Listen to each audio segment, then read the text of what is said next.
seluruh adik-adik mahasiswa, baik itu tingkat 1, 2, dan 3, prodi di 3 keperawatan Stikes Notokusumo yang berbahagia. Yang pertama-tama marilah kita panjatkan rasa syukur kita kehadirat Tuhan Yang Maha Esa, karena pada kesempatan pagi yang cerah ini kita bisa diberikan kesehatan, diberikan kekuatan oleh Tuhan Yang Maha Esa, sehingga kita bisa melaksanakan kegiatan pembekalan PKK dan juga relawan sesuai dengan yang telah kita rencanakan.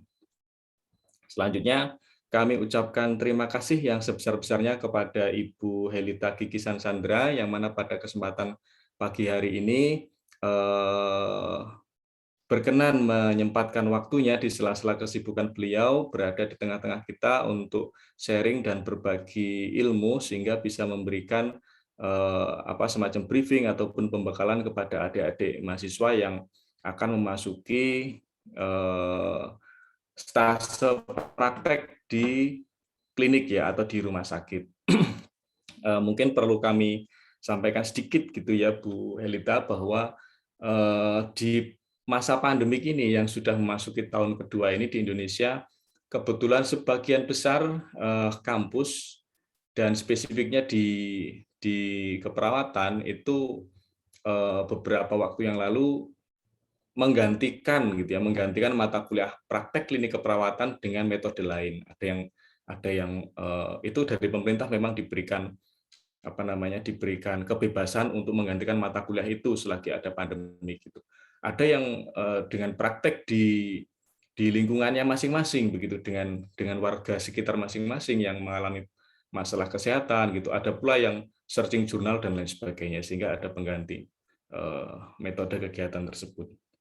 Nah, untuk di Stikes Notokusumo juga baru kali ini baru kali ini akan kita terjunkan di masa pandemi ini ke rumah sakit asli gitu, tidak diganti metodenya gitu, sehingga kita perlu ada semacam pembekalan gitu dari pakar ataupun dari perawat yang sudah bekerja terutama mengelola di bangsal COVID begitu, sehingga bisa memberikan gambaran kepada mahasiswa, selain juga mereka akan menerapkan manajemen pasien safety yang memang sudah ada mata kuliahnya untuk dikuatkan kembali dan aplikasinya ke rumah sakit bagaimana. Baik, Bapak Ibu sekalian dan adik-adik, kita awali dulu dengan berdoa gitu ya, kita buka dulu agar kegiatan pada kesempatan pagi hari ini sampai dengan nanti kurang lebih 2 jam bisa berjalan dengan lancar. Menurut agama dan kepercayaan masing-masing, berdoa dipersilahkan.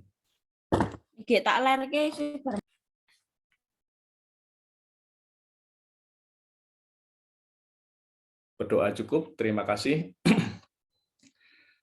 Baik, untuk menyingkat waktu, adik-adik sekalian, Bu Helita dan Bu Wulan, ini kami izin untuk kami menanyakan dulu Bu Helita, nanti apakah akan menampilkan sendiri PowerPoint-nya atau kami bantu? Nanti saya coba tampilkan sendiri, Pak. Oh iya, baik. Saya mohon izin untuk membacakan dulu kurikulum vitae ataupun biodata Bu Helita Kikisan Sandra ya.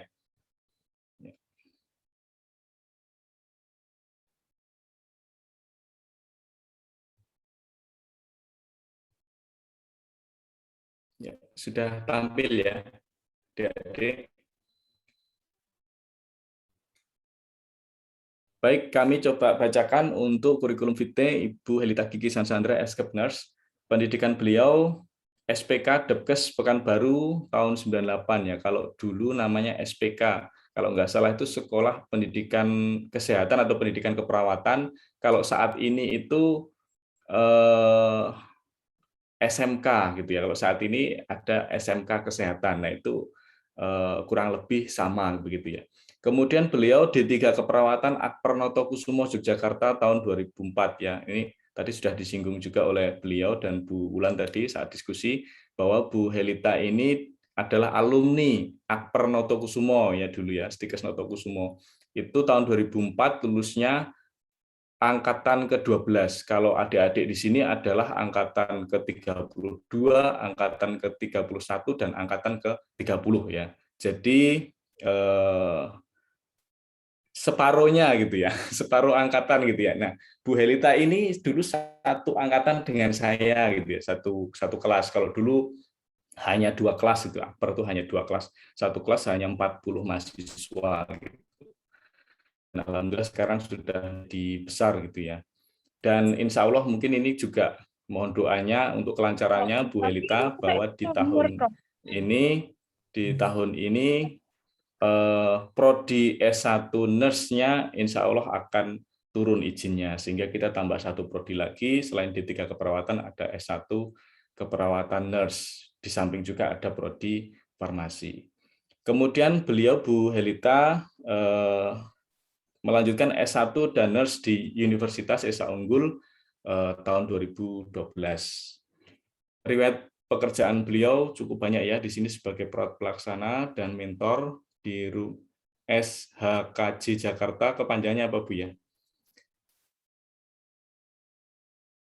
Menjadi clinical instructor di rumah sakit.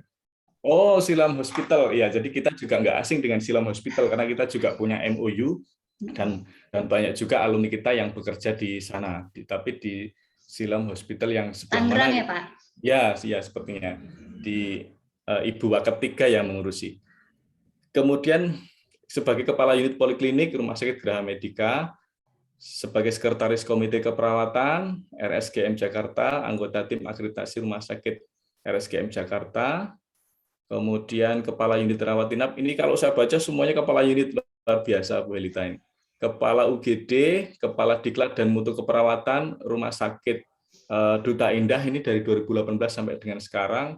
Kemudian kepala unit rawat inap COVID Rumah Sakit Duta Indah Jakarta, sekretaris tim keselamatan pasien rumah sakit, ketua tim keselamatan pasien, komite mutu dan keselamatan pasien, ketua tim promosi kesehatan, ketua komite keperawatan, ketua Pokja akreditasi pelayanan dan asuhan pasien, ketua Pokja akreditasi dan sasaran keselamatan pasien, ketua DPK PPNI. Nah, ini yang sama hanya yang terakhir ya Bu Helita. Kebetulan saya juga ketua DPK PPNI Notokusumo.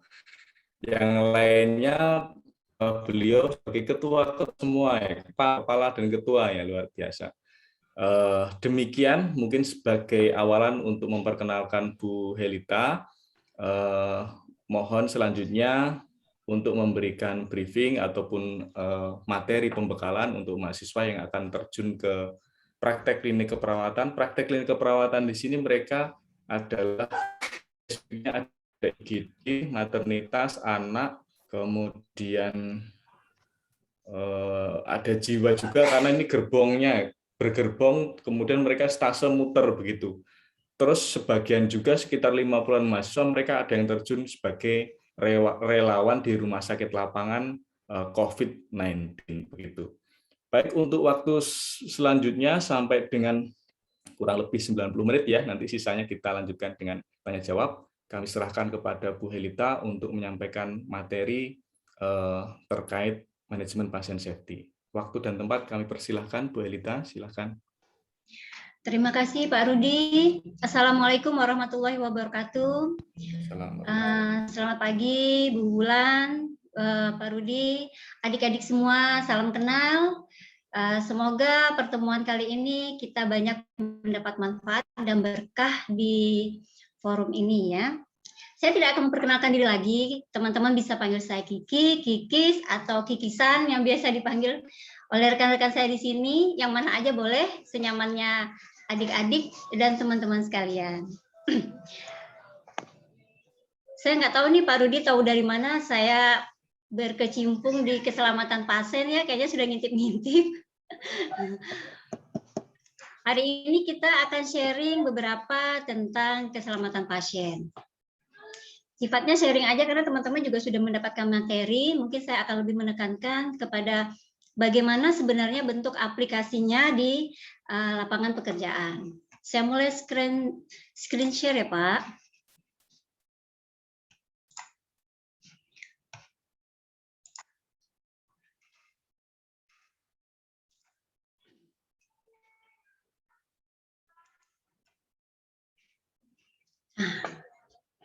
Hari ini saya diminta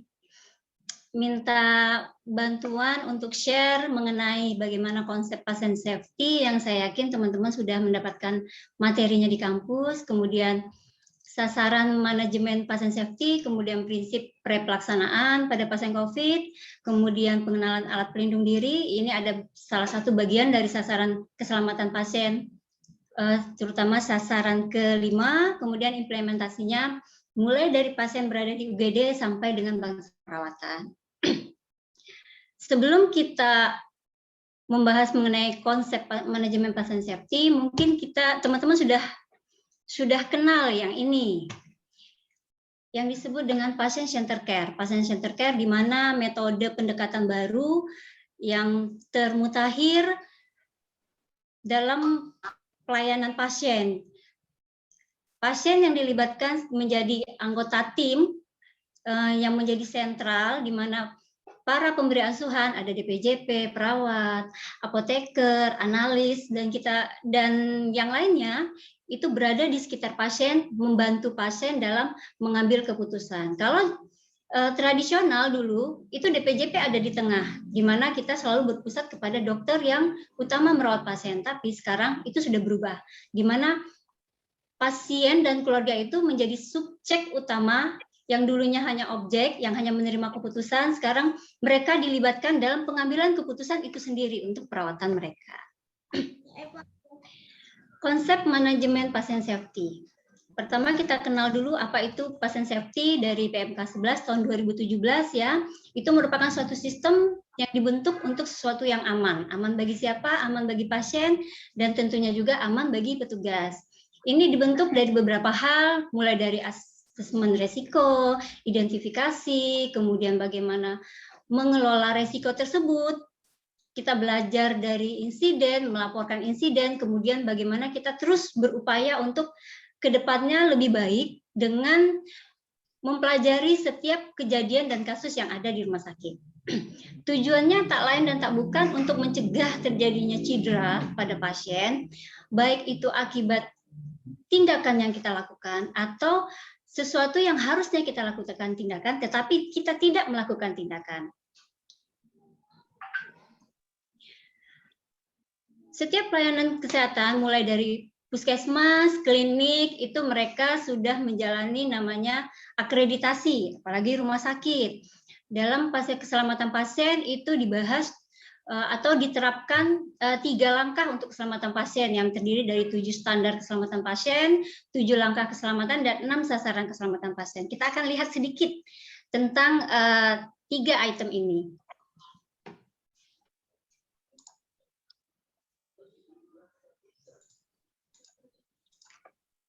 Yang pertama mengenai 7 langkah keselamatan pasien.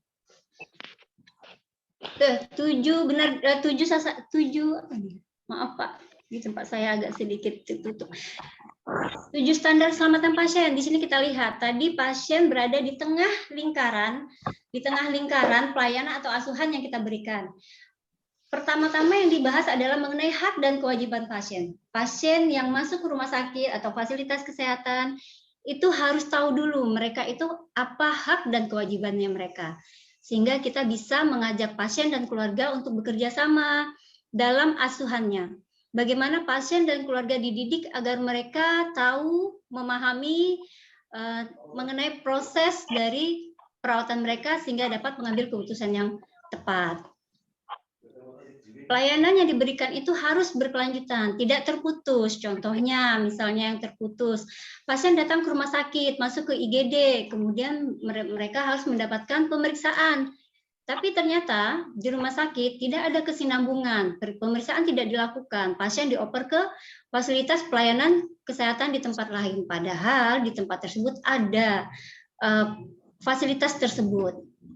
Dari 7 standar keselamatan pasien ini semuanya membahas bagaimana institusi dan pasien, pemberi pelayanan dan penerima pelayanan itu harus bekerja sama, harus membangun komunikasi dan kerjasama yang baik.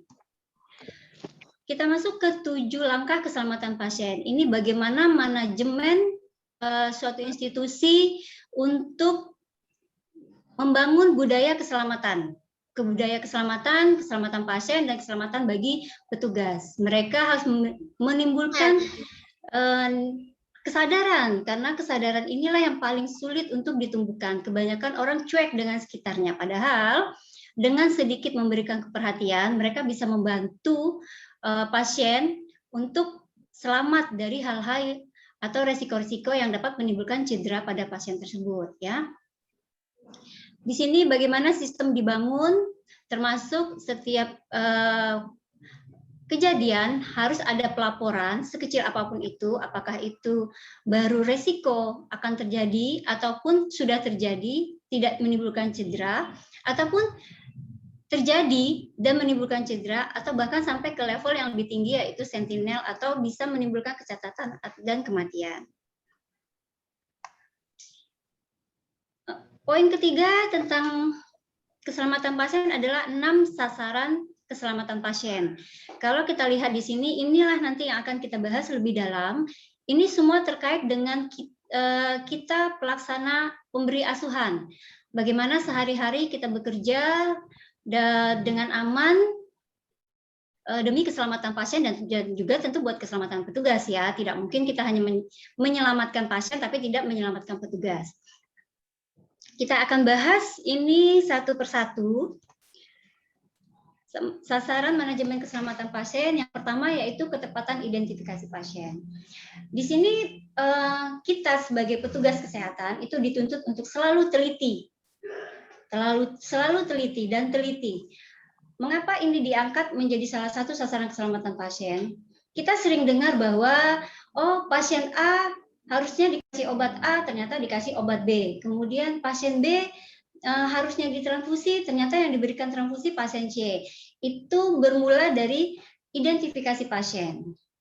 Kalau secara teori, identifikasi itu ada 3 item yang harus kita perhatikan. Nama lengkap pasien, tanggal, bulan, dan tahun lahir, kemudian rekam medis. Dari 3 item ini, kita bisa menggunakan 2 sebagai alat identifikasi. Tentunya yang paling familiar bagi pasien dan keluarga adalah nama lengkapnya, kemudian tanggal lahirnya.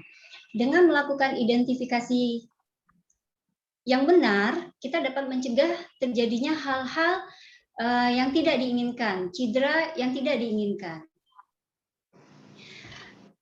Contohnya, kalau di rumah sakit, ada pasien di satu unit, di satu lantai, itu ada 2 unit. Ada unit kamar operasi dan unit radiologi. Nah, ada 2 pasien memiliki kemiripan nama. Misalnya, biasanya anak muda sekarang nih paling senang ya sama Korea-Koreaan ya. Kita anggap itu adalah Mr. Jimin, Tuan Jimin. Ini salah satu, mesti ada Armin ya di salah satu peserta kita hari ini. Mr. Jimin ini ada 2 orang. Yang satu itu akan melakukan operasi benjolan di daerah ketiak. Yang satu lagi akan melakukan pemeriksaan radiologi. Saat akan dipanggil dari kamar operasi, Mr. Jimin yang akan melakukan operasi ini sedang ke kamar mandi. Kemudian petugas dari kamar operasi memanggil Mr. Jimin. Kemudian pasien yang tadinya akan pemeriksaan radiologi mengangkat tangan dan merasa karena dirinya yang dipanggil. Karena tidak melakukan identifikasi dengan benar, petugas di kamar operasi membawa pasien masuk ke ruang operasi, kemudian ditidurkan. Bapak, ini ya hari ini tindakan bla bla bla dan segala macam, tanpa memberikan kesempatan pada pasien untuk mengkonfirmasi bahwa benar loh saya Jimin, saya yang akan dilakukan tindakan. Kemudian pasien dipersiapkan, didorong ke kamar operasi, dilakukan pembiusan. Setelah pasien dibius, dokter operator operasinya datang mengatakan, loh, mana benjolan yang akan dioperasi, daerah yang akan dioperasi, kenapa tidak ada sama sekali. Kemudian baru untuk memanggil keluarga. Kalau pasiennya beruntung ya, kalau pasien tidak beruntung, operatornya cuek, petugas yang di dalam cuek, tetap melakukan operasi, akhirnya pasien dioperasi tanpa ada indikasi apapun. Nah, ini disebut dengan kesalahan pasien. Bagaimana dengan pasien Jimin yang tadi? Petugas radiologi beberapa saat kemudian setelah pasien Jimin keluar dari kamar mandi, memanggil, Mr. Jimin.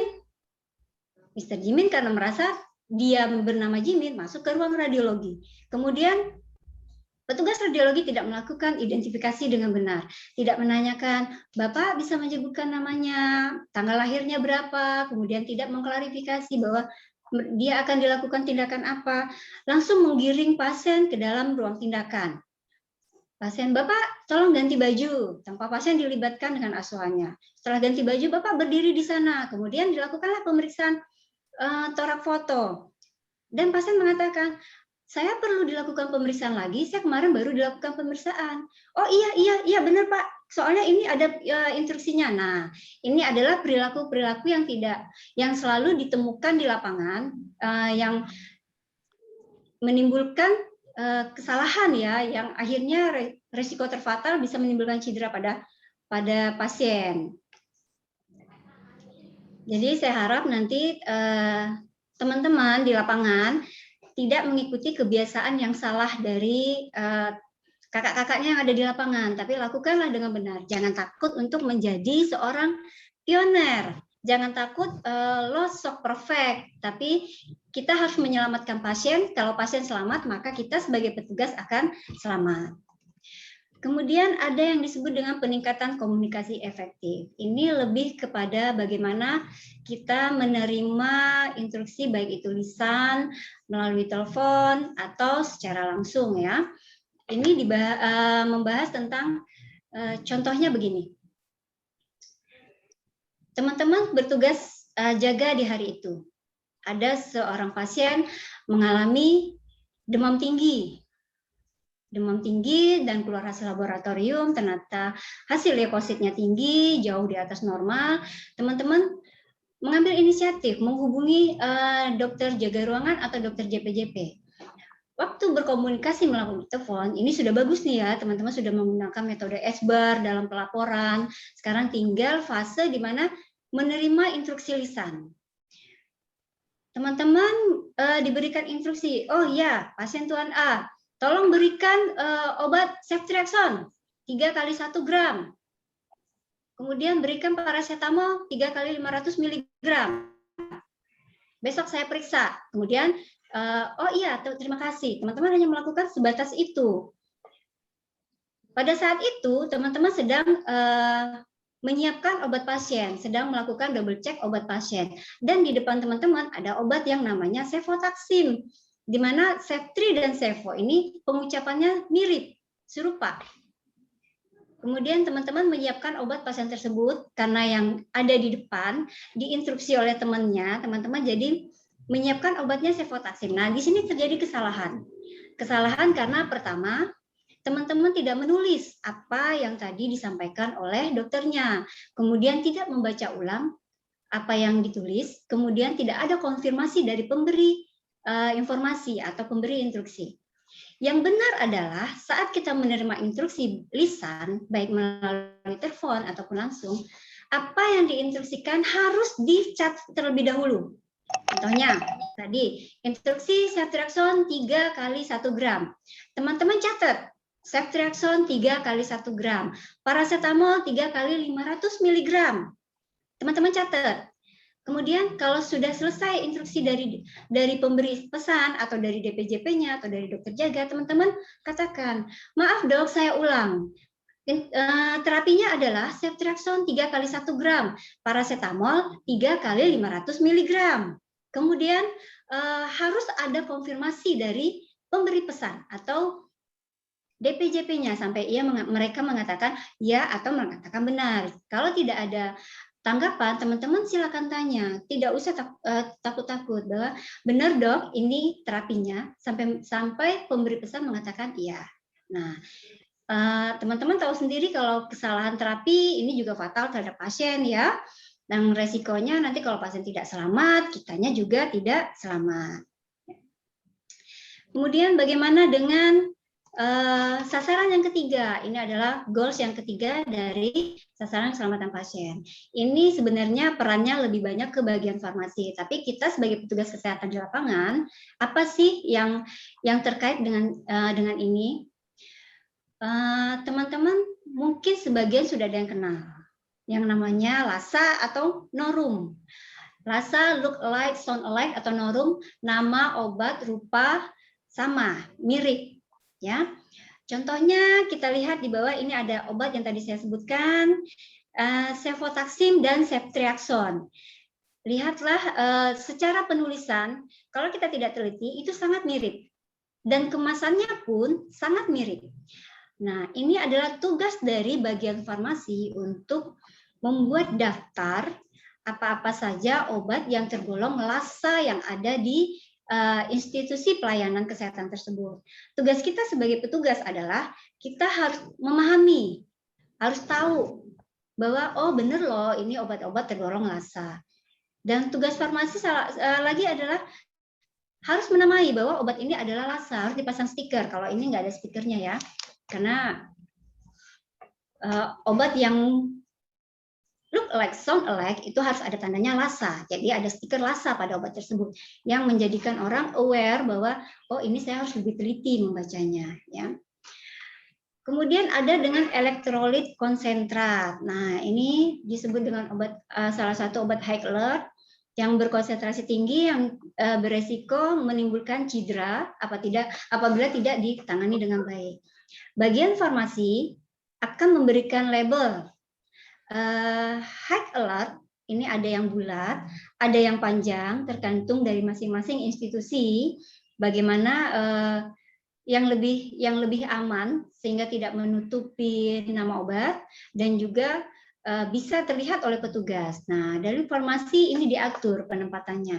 Tugas kita adalah jangan meletakkan cairan-cairan elektrolit ini di tempat yang bukan pada tempatnya. Jika cairan elektrolit ini tempatnya adalah di troli emergensi, jangan pernah mengeluarkannya dari troli emergensi. Tetap taruh di sana karena memang itu adalah penempatannya karena dia adalah obat-obat dengan high alert. Ya. Tidak banyak yang bisa kita lakukan dengan high alert, tapi satu yang perlu diperhatikan dalam pemberian obat, saya belum tahu apakah teman-teman sudah masih memakai langkah 5 benar pemberian obat, 6 benar, 7 benar, atau bahkan sudah 12 benar pemberian obat. Tapi yang jelas saya sarankan jika ingin terjun ke lapangan, lakukanlah 6 benar pemberian obat. Mulai dari benar nama, benar pasien, benar nama obat, benar cara pemberian, benar waktu, benar terakhir benar dokumentasi ya. Dokumentasi itu tidak boleh ditinggalkan dan tidak boleh menyingkat nama obat yang kita dokumentasikan. Tulis dengan jelas nama obatnya berapa, dosis yang diberikan berapa, cara pemberiannya bagaimana. Ya. Yang keempat dari sasaran keselamatan pasien adalah ketepatan dari operasi, baik tepat pasien, tepat prosedur, atau tepat lokasi operasi. Ini teman-teman akan temuin jika nanti berpraktek mulai dari poliklinik atau unit rawat jalan, IGD, itu bisa ditemuin. Jika nanti ada pasien yang ada rencana tindakan operasi, tolong ini diperhatikan bahwa sistem ini dibuat untuk keselamatan pasien, melibatkan pasien dalam asuhannya mereka. Di sini menggunakan suatu tanda yang menandai daerah operasi. Ini ada dua. Ini kita sebut dengan site marking. Ada yang di tubuh pasien, melekat di tubuh pasien. Ada yang di file pasien atau status pasien. Ya, saya akan share. Ini yang kami pakai di rumah sakit Duta Indah ya. Ini adalah penandaan lokasi operasi. Tadi kita sudah membahas tentang patient center care, di mana pasien atau keluarga adalah pengambil keputusan tertinggi dari perawatan mereka. Tugas kita sebagai PPA, para pemberi asuhan, adalah memberikan informasi dan edukasi sebanyak mungkin terhadap pasien dan keluarga, sehingga mereka, pasien dan keluarga tersebut, dapat mengambil keputusan dengan tepat. Misalnya akan dilakukan amputasi di jari kaki.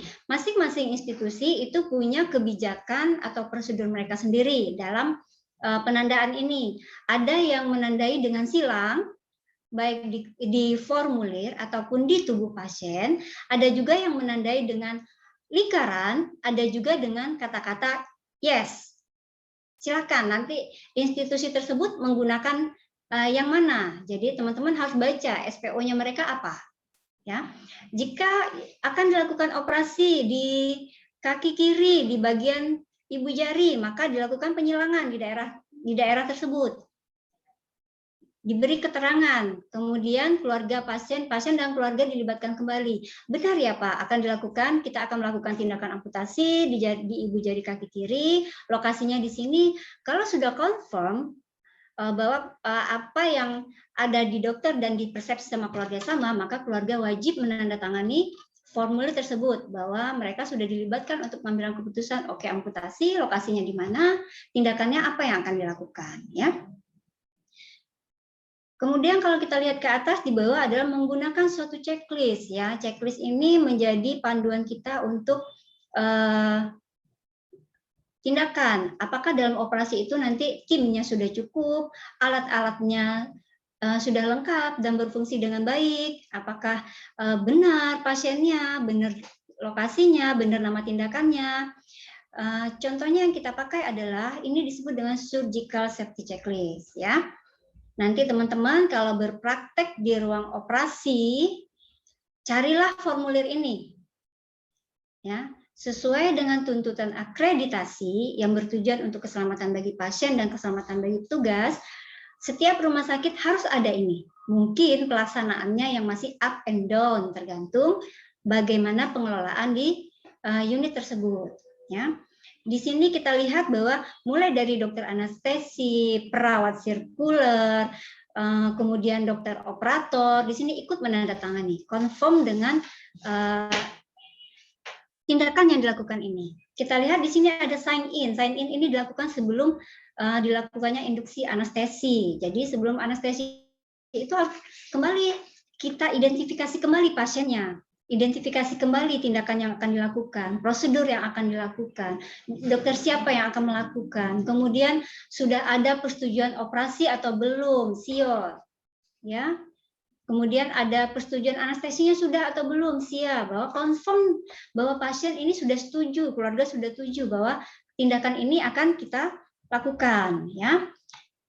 Prosedur dilakukan terus sampai ke bawah, ya. Setelah dilakukan sign in, barulah anestesi bisa, tindakan anestesi bisa dilakukan. Kemudian setelah pembiusan, pasien sudah tidur, sekarang perannya dari time out, yaitu sebelum insisi kulit. Jadi sebelum kita melakukan insisi, dokter operator melakukan insisi, ini harus dilakukan, ya. Tetap di mana-mana kita harus melakukan identifikasi. Makanya dalam sasaran keselamatan pasien, identifikasi itu hal yang pertama yang dilakukan, ya. Teman-teman bisa baca ini apa saja yang ada yang harus dilakukan di sini, ya. Kelengkapan tim di sini juga di checklist, kemudian adanya profilaksis pemberian obat pencegahan infeksi sebelum operasi, ya. Yang wajib itu khususnya operasi-operasi bersih, apalagi operasi-operasi tulang itu harus diperhatikan. Kemudian melihat kembali, ya, hasil-hasil pemeriksaan fotoradiologi yang penting. Kemudian baru operator setelah confirm dan yakin baru operator melakukan tindakan operasi. Oh, ternyata sudah sign in, kemudian time out.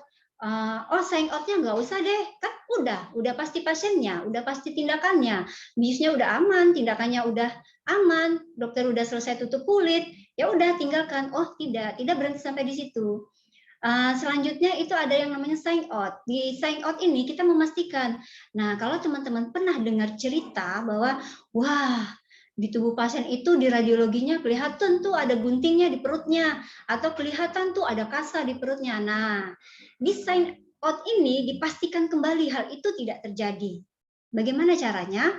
Sebelum semua tim yang tadi melakukan operasi meninggalkan ruangan, itu kembali dihitung. Tadi sudah dihitung nih pas persiapan oleh perawat instrumennya, gunting berapa, kemudian pinset berapa, kemudian ini berapa, kemudian di akhir harus dihitung kembali. Tadi kasanya digunakan berapa lembar, 10 lembar. Di akhir jumlah kasa itu harus 10 lembar. Tidak boleh ada yang kurang. Kalau ada yang kurang itu harus diketemukan sampai jumlahnya sesuai. Tidak boleh berasumsi bahwa paling juga kasanya udah kebawa ke tong sampah sama petugas yang lain, itu tidak boleh. Harus diyakinkan dan dipastikan bahwa jumlahnya sesuai di akhir operasi, ya. Kemudian di sana dilakukan penanganan, apakah ada pengambilan jaringan untuk pemeriksaan, apa itu pemeriksaan PA atau pemeriksaan kultur. Jika semuanya sudah selesai, jika ada catatan khusus, maka kita lakukan pencatatan. Dokter anestesi harus tanda tangan, di sign in, dokter operator harus tanda tangan setelah time out dan sign out. Ya. Kalau saya terlalu cepat, teman-teman bisa kasih instruksi untuk sedikit lambat ya. Saya takut saya gunain patas, teman-teman nanti tidak bisa mengikuti ya. Setelah membahas tentang sasaran keselamatan pasien yang keempat, kita masuk ke sasaran keselamatan pasien yang kelima, di mana ini upaya pencegahan infeksi di rumah sakit. Infeksi pada siapa yang kita cegah? Ini ada infeksi antar petugas dengan pasien, kemudian antar pasien dengan pasien, kemudian antar petugas dengan petugas. Kunci dari pencegahan infeksi ini tetap yang sekarang sedang masih gembor-gembornya itu adalah cuci tangan. Itu adalah yang pertama. Ini juga sudah pernah dilakukan penelitian dulu ada oleh Flora Nightingale bahwa tindakan yang melakukan cuci tangan dengan tindakan, kalau dulu Flora Nightingale banyak bantu persalinan ya, dan perawatan luka tentara-tentara yang mengalami cedera.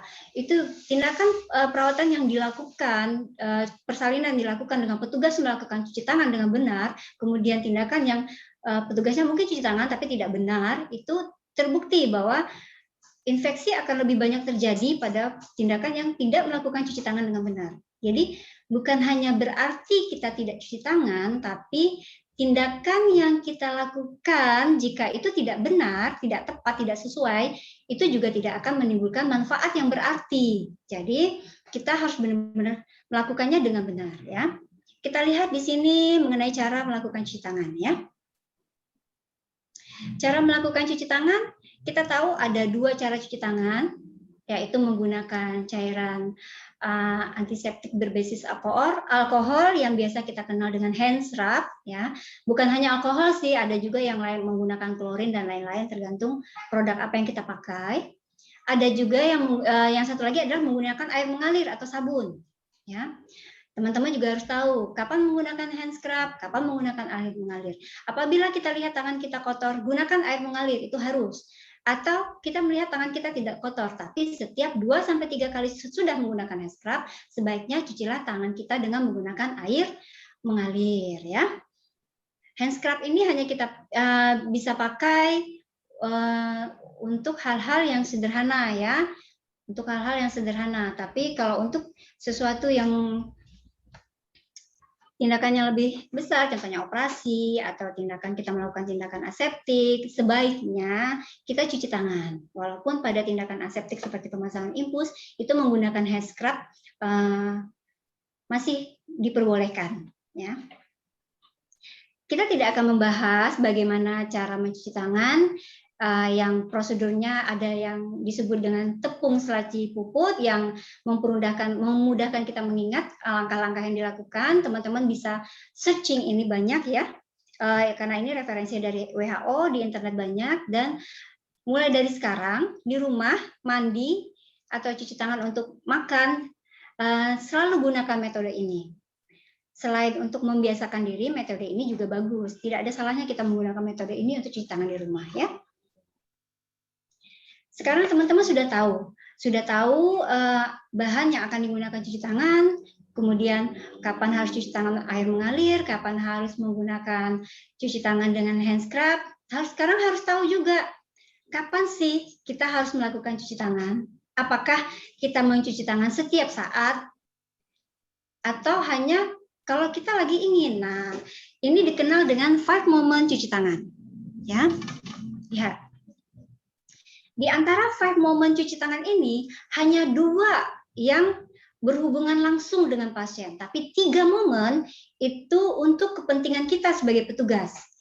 Dan sayangnya dari hasil pengamatan yang kami lakukan, tim keselamatan pasien melakukan pengamatan, melakukan audit, cuci tangan, baik itu benar atau tidaknya langkah-langkah ataupun momen yang dilakukan, kebanyakan kita petugas itu hanya melakukan momen after, tapi momen before-nya itu sering dilewatkan. Ya, berarti kita kebanyakan itu hanya peduli dengan diri sendiri, tapi tidak peduli kepada orang lain. Ya.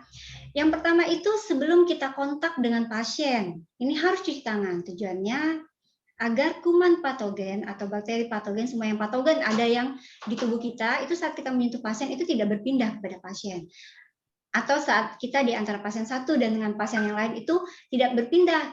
Setelah pegang pasien A, kemudian kita pegang pasien B, itu kan bisa mungkin awalnya kita cuci tangan nih, sebelum ke pasien kita cuci tangan, kemudian kita pegang pasien A, tapi mau pegang pasien B kita tidak cuci tangan, kita memindahkan kuman patogen yang ada di pasien A ke pasien B. Jadi teman-teman yang harus disiapkan di lapangan ini adalah hand rub.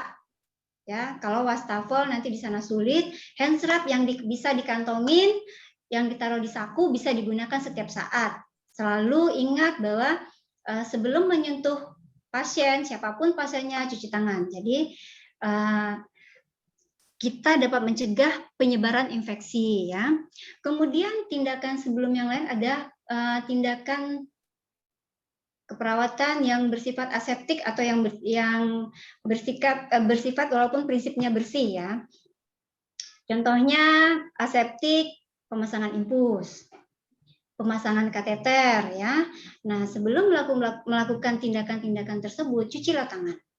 Tujuannya agar kuman patogen yang ada di kulit kita dan kulit pasien itu tidak masuk ke dalam tubuhnya pasien, ya. Jadi ini mencegah apa yang ada di diri kita ataupun di diri pasien untuk masuk ke dalam tubuhnya pasien. Kemudian kita lihat 3 after yang di sini benar-benar memperhatikan keselamatan dari petugas. After yang pertama yaitu atau 5 moment yang ketiga yaitu setelah kita kontak dengan cairan tubuh pasien. Ya. Tadi teman-teman sudah cuci tangan nih sebelum ke pasien. Kemudian setelah ke pasien, ke kontak dengan pasien, teman-teman ternyata observasi infusnya ternyata bengkak, harus dilakukan penusukan ulang, lakukan infus bla bla segala macam. Kemudian sebelum melakukan pemasangan infus, teman-teman cuci tangan, ya. Walaupun tetap dalam SPO pemasangan infus itu sarung tangan tetap digunakan, ya. Tapi cuci tangan juga tetap, bukan berarti menggunakan sarung tangan sebelumnya teman-teman tidak melakukan cuci tangan, ya. Setelah selesai pemasangan infus, kemudian membereskan alat-alat, teman-teman melepas satu sarung tangan tanpa sengaja menyenggol tempat tidur pasien. Ternyata waktu tadi kita pasang infus ada darah yang menetes di tempat tidur pasien dan kita tidak sadar, kemudian menempellah darah tersebut di tangan kita. Nah, kita ini harus cuci tangan. Atau setelah kita melakukan AF kateter ternyata tidak sengaja cairan urin mengenai tangan kita atau tubuh kita harus cuci, ya. Itu momen yang ketiga. Kemudian momen yang keempat, setelah kita kontak dengan pasien, ini tujuannya agar kuman patogen, ini yang after ini tujuannya adalah agar kuman patogen yang menempel di tangan kita, yang tadi kita habis kena cairan tubuh, kemudian setelah kontak dengan pasien, yang kelima juga ada lingkungan pasien, itu tidak menyebar kemana-mana. Dalam arti kata, nanti kita kan akan pegang status, akan pegang berkas-berkas yang lain, menyentuh meja nurse station, jadi agar tidak menyebar kemana-mana. Jadi cucilah tangan, ya. Kemudian momen after yang kelima, itu setelah kontak dengan lingkungan pasien. Yang ini terkadang tidak disadari oleh kita petugas bahwa ini harus cuci tangan setelahnya, mau menggunakan hand rub atau menggunakan air mengalir. Karena kita tahu lingkungan pasien ini bukan tempat tidur yang habis disterilkan, kemudian apa ya istilahnya ya, tempat tidur yang dipersiapkan untuk menerima pasien baru ya. Tempat tidur yang ada pasiennya, contohnya kita bantu pasien membersihkan nih, yang di samping ini kita sebut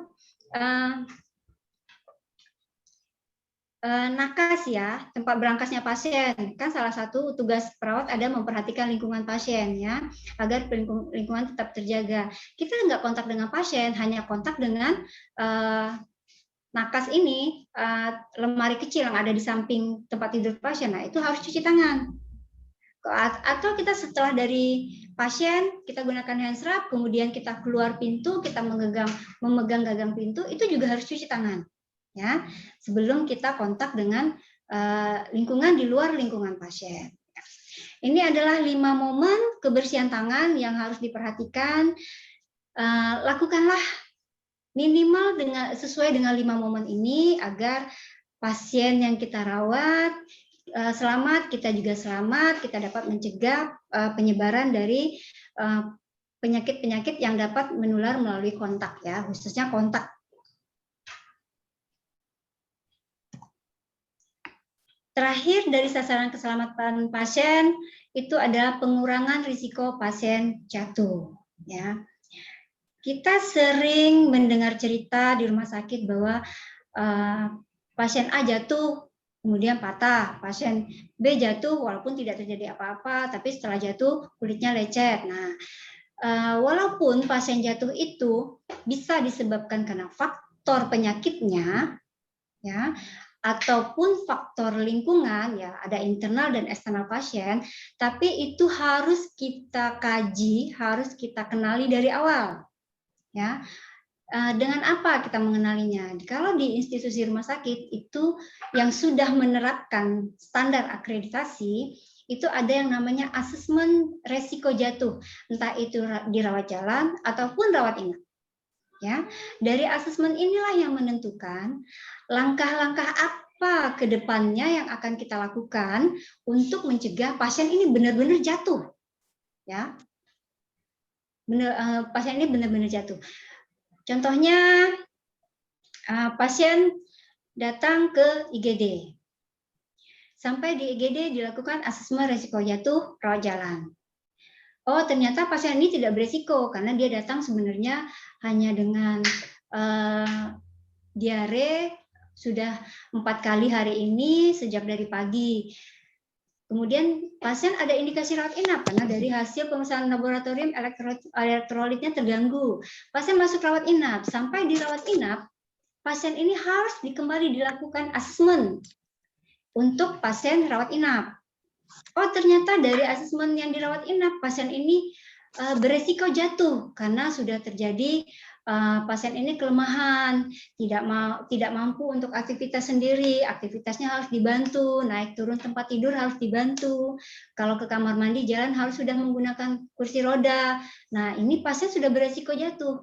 Apa yang harus dilakukan? Nah, nanti kalau teman-teman yang bertugas di rawat inap, entah itu ruang perawatan biasa atau perawatan observasi biasa ya, atau perawatan intensif, tolong diperhatikan yang ini. Yang pertama kita lihat, setelah dilakukan asesmen, lakukan penandaan pada pasien. Masing-masing institusi juga berbeda. Ada yang menggunakan gelang, ada yang menggunakan stiker, tapi penandaan harus menempel di tubuh pasien. Ya, bagus kalau rumah sakitnya bisa menyediakan gelang untuk pasien resiko jatuh. Yang gelang yang digunakan sudah umum ya, udah kesepakatan bahwa untuk resiko jatuh itu kita menggunakan warna kuning. Warna kuning ataupun stiker warna kuning yang ditempel nanti di gelang pasien yang ada tulisan resiko jatuh atau fall risk ya. Kita sudah melakukan, pasien sudah ditandai, kemudian kita sudah kenalkan lingkungannya, kita sudah lihat lingkungannya tidak ada lagi yang beresiko, air-air yang menggenang sudah kita bersihkan, kemudian saat meninggalkan pasien, kita sudah pasang tuh handrail tempat tidurnya, pengaman tempat tidurnya kiri dan kanan.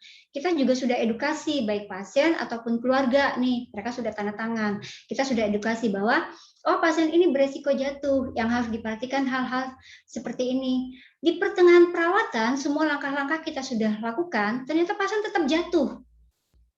Tetap jatuh, mungkin karena bisa jadi karena pengaruh obat-obat yang diminum, kemudian pasien mimpi berjalan, keluarga tidak tahu, kemudian turun dari tempat tidur, jatuh. Pada saat dilihat oleh kita petugas, handrail tempat tidur sudah terpasang. Ya, penandaan gelangnya ada, lingkungannya tidak ada yang berisiko jatuh, pencahayaannya cukup, tapi pasien tetap jatuh.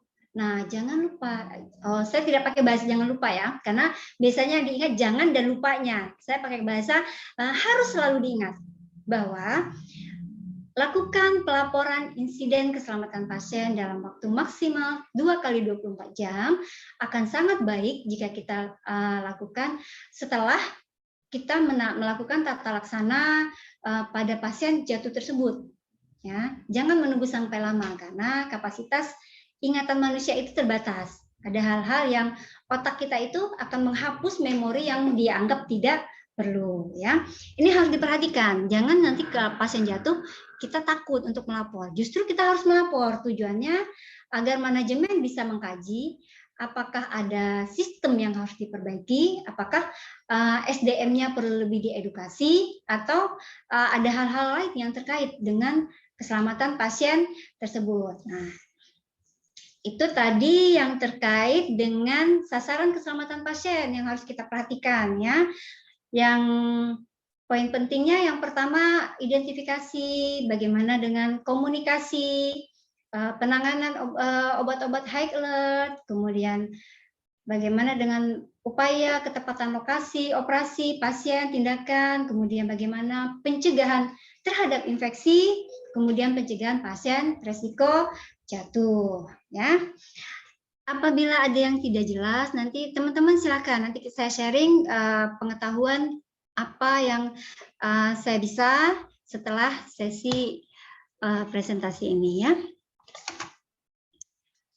Selanjutnya kita akan lihat sekarang ini COVID sedang booming di mana-mana, ya, sedang booming di mana-mana. Tapi sebelum kita melakukan penanganan pada pasien COVID, tentu ada prinsip-prinsip yang harus kita siapkan, hal yang harus kita siapkan sebelum kita menangani pasien COVID. Ini khususnya yang harus disiapkan oleh institusi pemberi pelayanan kesehatan. Prinsip yang pertama itu menetapkan prosedur screening, triase, serta tata laksana untuk kasus COVID tersebut. Melakukan antisipasi untuk penularan penyakit, ini nanti bekerja sama ya, bagian PPI dan K3, kemudian bagaimana rumah sakit atau institusi itu menyiapkan APD, baik itu nanti untuk pasien dan keluarga, ataupun untuk petugas yang memberikan pelayanan. Kemudian menetapkan protokol untuk pencegahan, ini khususnya di area-area umum, contohnya poliklinik, tempat pendaftaran, ya, bagaimana menjaga jarak, bagaimana mengatur tempat duduk, kemudian setiap pengunjung diedukasi dan difasilitasi untuk cuci tangan, ya, wajib hukumnya bagi petugas kesehatan untuk memberikan edukasi baik kepada pasien, keluarga, ataupun pengunjung bagaimana cara melakukan cuci tangan, ya. Menyediakan fasilitas perawatan bagi pasien COVID, ya, termasuk Rumah Sakit Duta Indah. Jika tidak ada kasus COVID, bangsal COVID yang sekarang kami buka itu pada dasarnya kita tidak pakai, karena bangsal itu kebetulan dibuka hanya untuk memenuhi permintaan dari salah satunya pemerintah dan juga kasusnya yang banyak untuk pasien COVID, ya, makanya di sana ada periode masa jabatan saya, sementara untuk 2019 sampai 2021. Kebetulan kasusnya sangat menurun saat ini, kami hanya merawat pagi ini sepertinya 2 pasien COVID, ya, karena memang kasusnya sudah sangat menurun, sangat menurun. Kemudian terintegrasinya dalam sistem penanganan pasien COVID, ya, baik itu pelacakan kasus, sistem isolasi, koordinasi kerujukan. Contohnya kalau Rumah Sakit Duta Indah itu rujukan ke Sulianti Saroso, rumah sakit rujukan Rumah Sakit Sentral rujukan penyakit COVID. Jadi kalau pada kasus-kasus tertentu yang membutuhkan penanganan spesialis paru dan penanganan yang lebih, contohnya tindakan-tindakan paru yang untuk bronkoskopi dan lain-lain, itu kita akan rujuk ke rumah sakit yang tipe A, memang rumah sakit rujukan khusus COVID. Dari semua di atas, kunci pokoknya yang harus disiapkan oleh institusi adalah regulasi. Regulasi, kebijakan, ya, ini ada bentuk pedoman bagaimana kita melakukan pelayanan, ini sudah dikeluarkan oleh pemerintah, juga selalu mengeluarkan, ya. Kemudian rumah sakit mengadop apa yang sudah dikeluarkan pemerintah menjadi panduan, disesuaikan dengan institusi mereka sendiri. Kemudian turunlah menjadi SPO. Nah, harus ditekankan teman-teman yang akan terjun ke lapangan jangan terjun dengan apa ya istilahnya, jangan terjun dengan bertelanjang diri. Istilahnya saya gunakan sedikit kasar ya, bertelanjang diri, tapi gunakanlah baju zirah. Apa baju zirahnya teman-teman? Teman-teman harus tahu prosedur yang ada di unit yang akan teman-teman tempatin untuk praktek nanti. Kalau itu unit COVID, SPO yang terkait dengan COVID, itu tidak ada pembatasan, baik mahasiswa, baik staf, itu SPO harusnya ditaruh di tempat terbuka yang bisa dibaca oleh siapapun yang akan memberikan pelayanan kepada pasien. Ya, ini kunci utama karena dari pengalaman saya, pengamatan saya, ini baik mahasiswa ataupun kebetulan saya waktu di Rumah Sakit Graha Medica itu ada membimbing mahasiswa di lapangan karena dari kampus minta praktek di rumah sakit saya. Itu teman-teman kalau di kampus mungkin seperti apa ya, seperti prosedur kerja ya, cara melakukan, contohnya melakukan skin test atau pemasangan kateter. Nah, itu tidak dikuasai. Jadi mereka kalau terjun ke lapangan itu hanya melihat kebiasaan dari petugas di lapangan yang terkadang juga menyimpang. Jadi akhirnya salah. Ujung-ujungnya nanti akan mencelakakan pasien. Kalau pasien celaka, petugas pasti juga akan celaka. Dalam arti kata, bisa kena tuntutan hukum, bisa kena dimaki-maki pasien, yang lebih lanjut kalau pasien meninggal akibat kita tidak melakukan sesuai prosedur, ya hukum jika dalam penyelidikan ternyata itu adalah kelalaian individu, maka kita akan menanggung itu sendiri. Karena institusi atau rumah sakit sudah menyiapkan alat bantu SPO untuk teman-teman bekerja. Kemudian kata kunci yang berikutnya itu SDM. SDM ini memang harus benar-benar dipersiapkan dalam segi jumlah, kemudian pengaturan tugas, kemudian setiap pedoman, panduan, dan SPO serta kebijakan itu disosialisasikan dan diresosialisasikan secara kontinu. Kemudian pelatihan yang diberikan, kalau nanti menempatkan seseorang ke unit COVID harus diberi pelatihan bagaimana tata laksana COVID, menghadapi pasien COVID, itu harus diberikan pelatihan. Kalau misalnya nanti diterjunkan ke ICU, harus tambah pelatihan lagi, bagaimana menggunakan ventilator, bagaimana tata laksana pasien COVID di luar, di ruang ICU. Kemudian untuk SDM ini harus ada support dan dukungan dari manajemen. Karena sebagai petugas lapangan, ini beban mentalnya sungguh berat ya, karena takut tertular. Terkadang petugas kesehatan kalau yang saya amatin itu sebenarnya banyak yang tidak takut dengan tertular, tapi mereka merasa stres saat melihat, wah hari ini pasien COVID saya meninggal lagi. Rasanya putus asa melihat pasien meninggal di depan mata dan kita tidak bisa melakukan apapun. Nah itu stresnya lebih besar daripada kita merasa beresiko akan tertular, ya.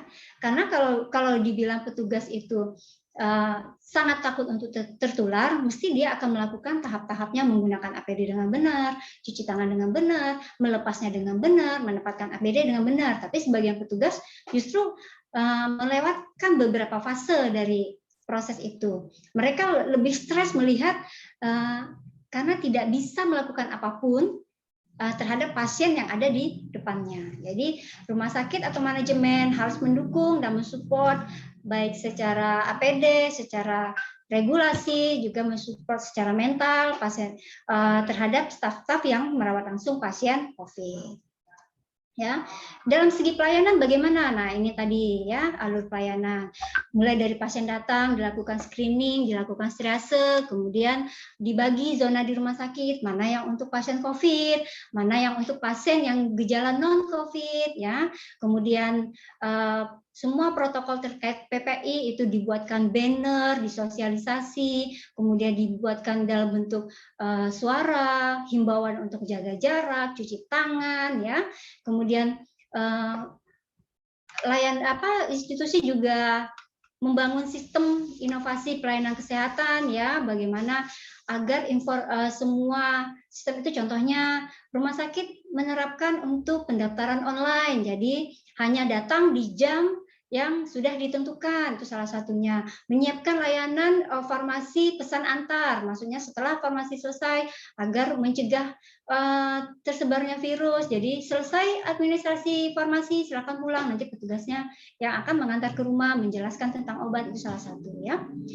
Kemudian penguatan rujukan, yang ini tadi ya, terkadang pasien-pasien COVID ini dia membutuhkan sesuatu yang lebih, walaupun hanya itu sekedar ventilator. Kadang waktu kemarin kasus banyak itu ventilator benar-benar sulit, ya. Bahkan untuk beberapa kasus kami terpaksa melakukan edukasi kepada keluarga, karena memang kalau untuk kasus COVID yang membutuhkan ventilator, jika memang alat tidak tersedia dan rujukan tidak tersedia, tidak dapat, ya, kita meminimalkan tindakan aerosol, jadi tidak mengintubasi pasien jika tidak alat yang ada tidak tersedia, tentunya dengan persetujuan dari pasien dan keluarga. Harus menjelaskan nih seberapa besar potensinya untuk sembuh, kemungkinan apakah 50-50 atau kondisinya sudah sangat down karena terjadi kegagalan pada sistem pernafasannya, ya. Kemudian sistem informasi dan pelaporan insiden. Jadi semua yang terkait dengan COVID, apakah ada regulasi baru, alur baru, cara penata laksanaan baru. Nah, itu manajemen harus memikirkan metode bagaimana itu sampai kepada staf yang bekerja langsung di lapangan. Bagaimana setiap insiden yang ada pada kasus COVID ini dapat terlaporkan untuk menjadi bahan yang kita lakukan RCA, FMEA, kemudian diambil kesimpulan untuk sistem yang lebih baik ke depannya. Itu tadi yang terkait dengan persiapan dalam kita menghadapi COVID, ya, yang harus disiapkan oleh institusi pemberi pelayanan kesehatan. Dari semua yang di atas, kita masuk ke sasaran keselamatan pasien yang kelima, yaitu mengenai kebersihan tangan. Salah satu item di sana ada penambahan selama kasus COVID, yaitu dengan penggunaan APD. Nah, kita coba mengenal APD apa aja sih yang harus ada pada penanganan COVID dan bagaimana cara pemakaiannya, atau kapan kita harus memakai APD tersebut. Nah, pasti teman-teman sudah hafal ya, sudah tahu ya, sudah sangat familiar dengan ini. Di kesehatan kita hanya mengenal dua masker, yaitu masker bedah dan N95, ya. Masker bedah tentunya yang triple, yang dalam satu masker itu terdiri dari 3 lapis produknya, kemudian N95 di mana dia bisa menyaring partikel yang lebih kecil daripada masker bedah, ya, yang tujuannya untuk mencegah penularan, ya, aerosol ataupun airborne. Kemudian kita lihat, ini adalah pelindung mata atau goggles. Mulai dari yang sederhana, kalau kita lihat di sini, ini kesannya seperti kacamata biasa, ya, cuman ukurannya lebih besar. Kemudian yang ini yang lebih tertutup. Nah, yang ini nih, yang ini lebih gaya. Jadi walaupun kita merawat pasien COVID, kita tetap bisa bergaya, ya. Yang penting fungsinya yang sesuai. Jadi jika ada yang memakai kacamata seperti ini di lapangan atau bahkan memakai kacamata renang, jangan diolok-olok, bahwa yang disarankan itu adalah fungsinya yang sesuai, ya. Kecuali teman-teman memakai kacamata yang lensanya bolong atau kacamata baca yang lensanya bolong. Itu yang tidak tepat. Kemudian face shield atau pelindung wajah, ya. Teman-teman juga bisa lihat di sini ada gambar yang menunjukkan bahwa walaupun kita memakai face shield, tetap harus memakai masker karena face shield tidak membantu mencegah penularan melalui aerosol, ya. Kemudian kita lihat ini pelindung tubuh. Pelindung tubuh ada 3 ya. Yang pertama ini adalah apron. Apron ini bentuknya juga ada yang seperti celemek. Ya benar, celemek masak ya, seperti itu, dari bahan plastik tipis ya, warna disesuaikan dengan pabrik yang membuat ya. Kemudian di sini ada gaun ya. Kalau yang merah ini gaun biasanya yang dipakai di ruangan diagnostik. Jadi ini belakangnya nanti ini ada diikat di belakangnya. Kalau yang hijau ini adalah gaun yang biasa dipakai di kamar operasi. Jadi sistemnya itu melilit ya, melilit. Di bentuknya dipakai terbalik, kemudian dari samping melilit, dia lebih safe daripada yang gown yang ini, tapi bukan berarti gown yang ini tidak safe. Kemudian yang di sini ada coverall atau yang biasa kita sebut hazmat, di mana satu paket ya. Kalau baby itu yang bajunya dari kaki sampai kepala satu paket ya, ini hazmat atau coverall. Kita lihat penutup kepala. Kok penutup kepala gambarnya beda sih? Di sini kita lihat penutup kepalanya yang satu ini penutup kepala yang biasa dipakai oleh atlet renang. Nah, kita lihat lagi prinsip penggunaannya. Penutup kepala itu harus bisa tahan air, ya, harus bisa tahan air. Kalau zaman dahulu untuk operasi itu menggunakan penutup kepala dari kain. Nah, kalau kita menggunakan penutup kepala dari kain, kita harus melapisinya lagi untuk yang menahan cairan. Jadi jika teman-teman punya penutup kepala renang, it's okay, selama itu tahan air, ya, pas dipakai, tidak kekecilan, tidak kebesaran, ya, dan tidak mudah robek. Ini referensi saya ambil dari Kemenkes ya, rekomendasi tutup kepala. Yang penting itu prinsipnya tahan air, tidak mudah robek. Pas ukurannya, tidak kekecilan, tidak kebesaran. Karena kalau kebesaran memberi celah ya, kalau kekecilan kita juga tidak nyaman dalam memakainya. Sarung tangan. Ya. Sekarang kita lihat tren ya, bahwa masyarakat umum juga menggunakan sarung tangan di bus, di mana-mana. Sebenarnya itu adalah sesuatu yang kurang tepat. Kenapa disebut kurang tepat? Yang individu memakai sarung tangan itu hanya mengamankan dirinya saja. Hanya mengamankan dirinya saja, tapi tidak mengamankan sekitarnya. Karena dengan memakai sarung tangan, dia tidak lagi cuci tangan. Jadi, kuman patogen atau virus yang ada yang menempel di sarung tangan itulah yang dia pindahkan ke gagangan bus yang ini, ke sana, kemari, ke tempat duduk, ya. Itu tidak tepat. Jadi, gunakanlah sarung tangan sesuai dengan fungsinya. Dalam perawatan pasien COVID pun, kita tidak menggunakan sarung tangan jika kita tidak akan kontak dengan pasien. Ya, kecuali kita akan kontak dengan kulit pasien, maka kita menggunakan sarung tangan. Ya, harus tahan air, kuat, tidak mudah robek. Ukurannya juga harus pas, jangan gunakan yang kekecilan ataupun kebesaran. Sepatu pelindung. Di sini kita bisa gunakan sepatu pelindung, sepatu boot ya, sepatu boot. Kalau yang kuning ini rasanya familiar ya buat teman-teman, karena ini biasa dipakai di secara umum dipakai kalau kita lihat ada pembangunan rumah atau apa, itu petugasnya suka pakai sepatu ini juga, atau di pasar atau di mana ini sering ketemu karena ini gampang bisa dibeli di toko bangunan ya. Sepatu boot yang ini, yang kuning. Kemudian kita lihat, nah yang ini yang lebih gaya nih, yang paling pinggir, ya.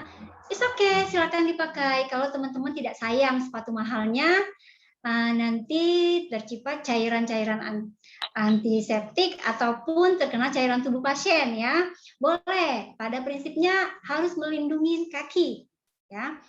Yang di tengah ini adalah cover.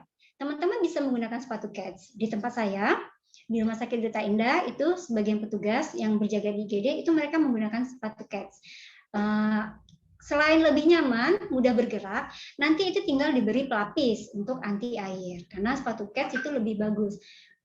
Jangan menggunakan sepatu yang model, kita nyebutin merek ya, sepatu Croc itu yang hanya depannya, yang dari plastik hanya depannya tertutup, belakangnya terbuka. Jangan, itu beresiko. Jadi gunakan sepatu atau alat pelindung kaki yang benar-benar menutupin sampai dengan betis ya. Ini harus diperhatikan. Kadang kita hanya peduli atasnya, bawahnya kita tidak perhatikan.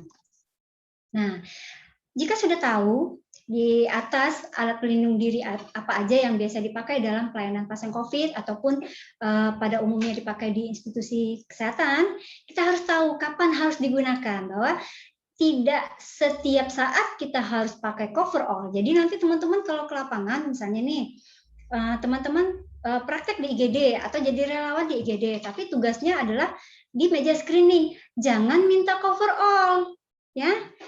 Mungkin institusi tempatnya teman-teman kalau dia mampu memenuhi is okay. Tapi kalau institusi tersebut dengan memiliki keterbatasan, pakailah sesuai dengan standarnya. Memang idealnya semuanya mau pakai coverall, tapi juga tidak tepat jika dipakai di tempat yang seharusnya bisa menggunakan yang lain. Nah, ini contohnya nih.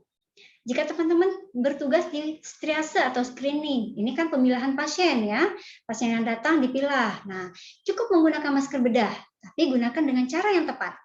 Ya, gunakan dengan cara yang tepat. Kemudian gunakan pelindung mata dan atau face shield. Ya, jika teman-teman sudah menggunakan pelindung mata, boleh ditambah dengan face shield ataupun tidak. Tapi sebaliknya kalau menggunakan face shield juga sama, boleh menggunakan pelindung mata ataupun tidak. Lihat teman-teman mau melakukan tindakan apa. Karena jika itu tindakan nanti yang membutuhkan konsentrasi dari mata yang teman-teman menggunakan face shield akhirnya berkabut, matanya kabur, ya juga tidak tepat. Jadi gunakan yang sesuai ya. Kemudian gunakan pelindung kepala. Ya. Jadi kalau teman-teman nanti di ruang screening jangan minta N95 ya. Itu juga tidak tepat karena cukup dengan masker bedah saja sudah cukup ya. Kemudian kita masuk ke IGD ya, ke IGD. Perawat jalan IGD. Di sana juga kalau hanya melakukan tindakan perawatan langsung, tidak ada tindakan invasif yang dilakukan yang bersifatnya aerosol. Itu sama, cukup menggunakan masker bedah referensi dari WHO ya.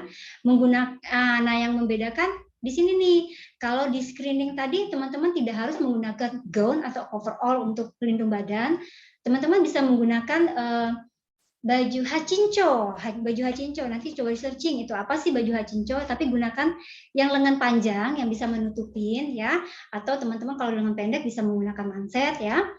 Kalau yang di IGD itu menggunakan gown atau coverall ya, salah satu boleh digunakan. Mana yang disiapkan oleh institusi tempat teman-teman praktek atau bekerja. Atau teman-teman juga bisa beli gaun sendiri persiapan untuk nanti praktek ya. Silakan dikaji apakah tempat praktek itu menyediakan atau tidak. Tapi untuk keselamatan sendiri, jika tidak menyediakan, teman-teman bisa beli ya. Harganya sekitar 100.000 sampai 200-an. Kalau saya tidak salah ya. Nah, bisa cari di Shopee atau di Tokopedia juga banyak ya. Kemudian gunakan pelindung mata salah satu. Mau pakai yang mana boleh. Face shield atau kacamata. Atau jika memang ada dipakai dua-duanya, is okay. Ya, selama penggunaannya dilakukan dengan cara yang benar. Gunakan pelindung kepala, kemudian gunakan sepatu pelindung. Nah, kalau yang di triase teman-teman bisa pakai sepatu kets biasa karena itu resiko untuk terpapar cairan juga sangat minimal, jadi bisa pakai sepatu kets biasa. Tapi kalau yang di IGD itu sudah harus memakai sepatu pelindung sesuai tadi yang sudah saya kenalkan di atas ya.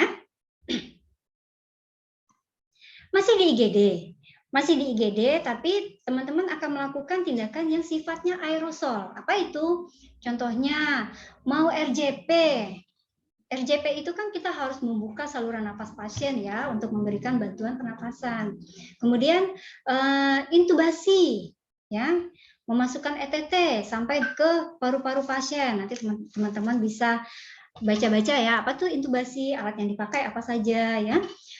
Ini wajib menggunakan N95. Di sana sudah di bold, N95 itu hukumnya wajib karena resiko paparannya lebih tinggi karena kita membuka saluran nafas dari pasien. Untuk yang lain masih sama, gunakan gaun, coverall, sarung tangan, ya, pelindung mata, pelindung kepala. Nah, ini jika teman-teman menggunakan coverall, rata-rata coverall itu atau hazmat itu sudah anti air, ya. Jadi anti air. Kalaupun nanti kecipratan air, itu bisa dilakukan desinfeksi menggunakan desinfektan, ya. Tapi kalau teman-teman menggunakan gaun untuk melakukan intubasi, contohnya, itu harus ditambah dengan apron, pelapis plastik untuk mencegah terkena cairan tubuh pasien, ya. Apron bisa pakai yang seperti celemek karena tujuannya hanya untuk melindungi bagian depannya, ya. Gunakan sepatu pelindung, kemudian headbox. Headbox ini apa? Headbox ini kotak transparan yang kita taruh yang menutupi kepala sampai dengan bagian dada pasien. Jadi kita melakukan tindakan intubasi itu pasiennya diisolasi dulu tuh bagian yang aerosol, ya. Jadi nanti ada celah untuk tangan kita melakukan tindakan. Memang sedikit kesulitan bagi petugas, tapi ini baik ya, baik untuk mencegah kita tertular dari virus tersebut. Kemudian ruang rawat COVID, baik itu rawat inap biasa ya, nanti ada juga rawat inap ICU yang standarnya juga berbeda ya. Di sini di rawat inap untuk merawat COVID pun kalau sudah masuk sana tentu ada pasien yang sudah terkonfirmasi ya, bukan hanya pasien yang dicurigai gitu, tapi sudah terkonfirmasi. Di sana pun jika kita tidak melakukan tindakan yang aerosol, kita cukup menggunakan masker bedah ya. Untuk pelindung badan kita gunakan gaun, coverall ya, atau bisa juga apron. Apron ini apron yang bentuknya seperti baju, yang tadi di depan sudah ada yang warna biru ya. Itu seperti gaun juga dia modelnya. Kemudian gunakan sarung tangan yang sesuai apabila kita ingin kontak dengan pasien. Kemudian pelindung mata, pelindung wajah, dan atau bisa dua-duanya atau salah satunya, kemudian pelindung kepala, kemudian sepatu pelindung ya, sama ya. Masih dirawat inap kalau kita mau melakukan tindakan aerosol bagaimana? Perbedaannya hanyalah di N95 sama headbox. Jadi kalau misalnya nih teman-teman di lapangan ketemu nih, misalnya siapa ya? Oh teman-teman lagi praktek. Ada yang ke pasien, kemudian ketemu pasien tidak sadar, sudah melakukan nih, sudah diidentifikasi, Pak, sudah dibangunkan, pasiennya tidak sadar, kemudian mengaktifkan code blue, langsung keluar, tolong, ada pasien tidak sadar, teman-temannya lihat. Ingat, jika saat itu teman-teman menggunakan masker bedah, jangan karena ingin menyelamatkan pasien tidak menyelamatkan diri. Segera cari troli emergensi dahulu karena di setiap troli emergensi itu wajib dimasukkan masker N95 untuk teman-teman melakukan tindakan RJP. Jadi segera pasang dulu masker N95-nya sebelum teman-teman melakukan tindakan RJP. Tentunya sebelum itu pasien sudah ditempatkan posisinya ya. Kalau pasiennya tadi sambil setengah duduk, sudah ditidurkan terlentang ya, sudah dipastikan kepatenan jalan nafasnya. Kemudian silakan segera pasang masker N95, kemudian baru teman-teman melakukan tindakan yang sifatnya aerosol ya. Saya tidak paparkan banyak sampai ke unit-unit yang lainnya. Nanti kalau memang ada pertanyaan bisa ditanyakan. Saya kasih gambaran IGD dan rawat inap karena pada dasarnya kalau di unit yang contohnya poliklinik standarnya itu sama dengan ruang screening ya.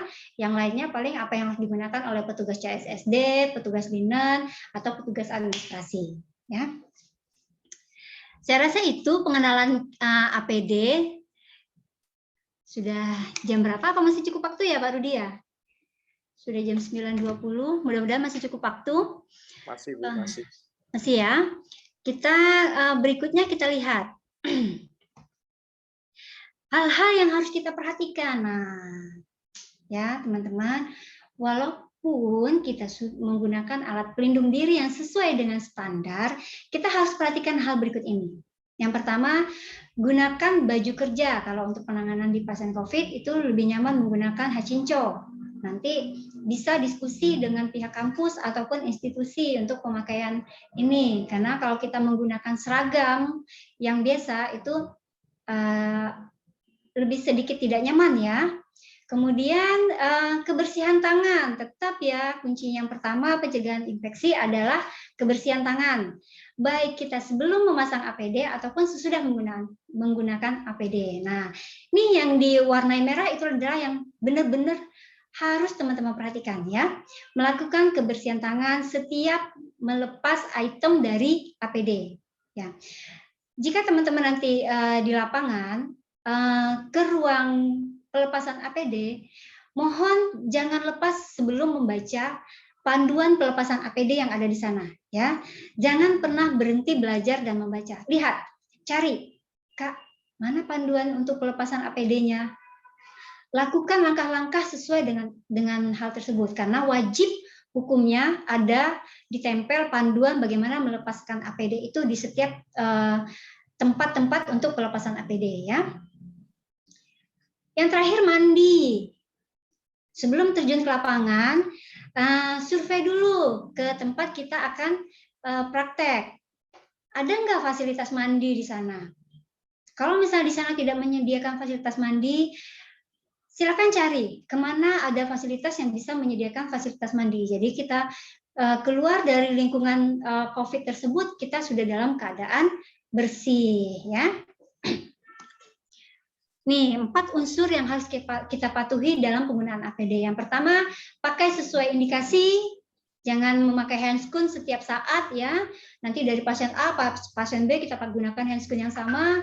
Kemudian kalau nggak kontak dengan pasien, kita hanya berkontak dengan berkas, handscoon juga tidak perlu dipakai, juga tidak apa-apa. Jadi lakukan cuci tangan dengan benar. Kemudian cara pakai yang benar, ini kesalahan yang sering dilakukan apa? Teman-teman sudah difasilitasi menggunakan coverall atau asmat, tapi penutup kepalanya tidak dipasang. Teman-teman menggunakan penutup kepala lain untuk penutup kepala, karena memang penggunaan hazmat itu cukup tidak nyaman. Ngap ya, kalau teman-teman yang sudah pakai itu ngap, apalagi kalau ruangannya tidak ber-AC. Mungkin yang saya alami baru pakai beberapa menit saja itu keringetan sudah mulai mengalir keringetannya. Ya, kemudian lepas dengan cara yang benar. Yang saya bilang tadi, kalau di sana ada panduan cara melepas, mesti juga ada panduan cara memakai. Karena ruang pemakaian APD dan ruang pelepasan APD itu wajib dipisah. Ya, ruang pemakaian dan ruang pelepasan itu wajib dipisah.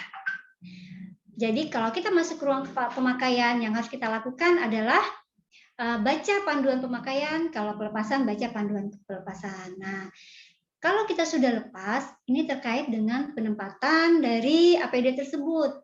Ya, jangan ditaruh sembarangan. Ya, kita sudah lepas dengan cara yang benar, kemudian kita taruh sembarangan. Ingat bahwa kita tidak hanya memperhatikan diri sendiri, tapi juga harus memperhatikan lingkungan dan orang lain.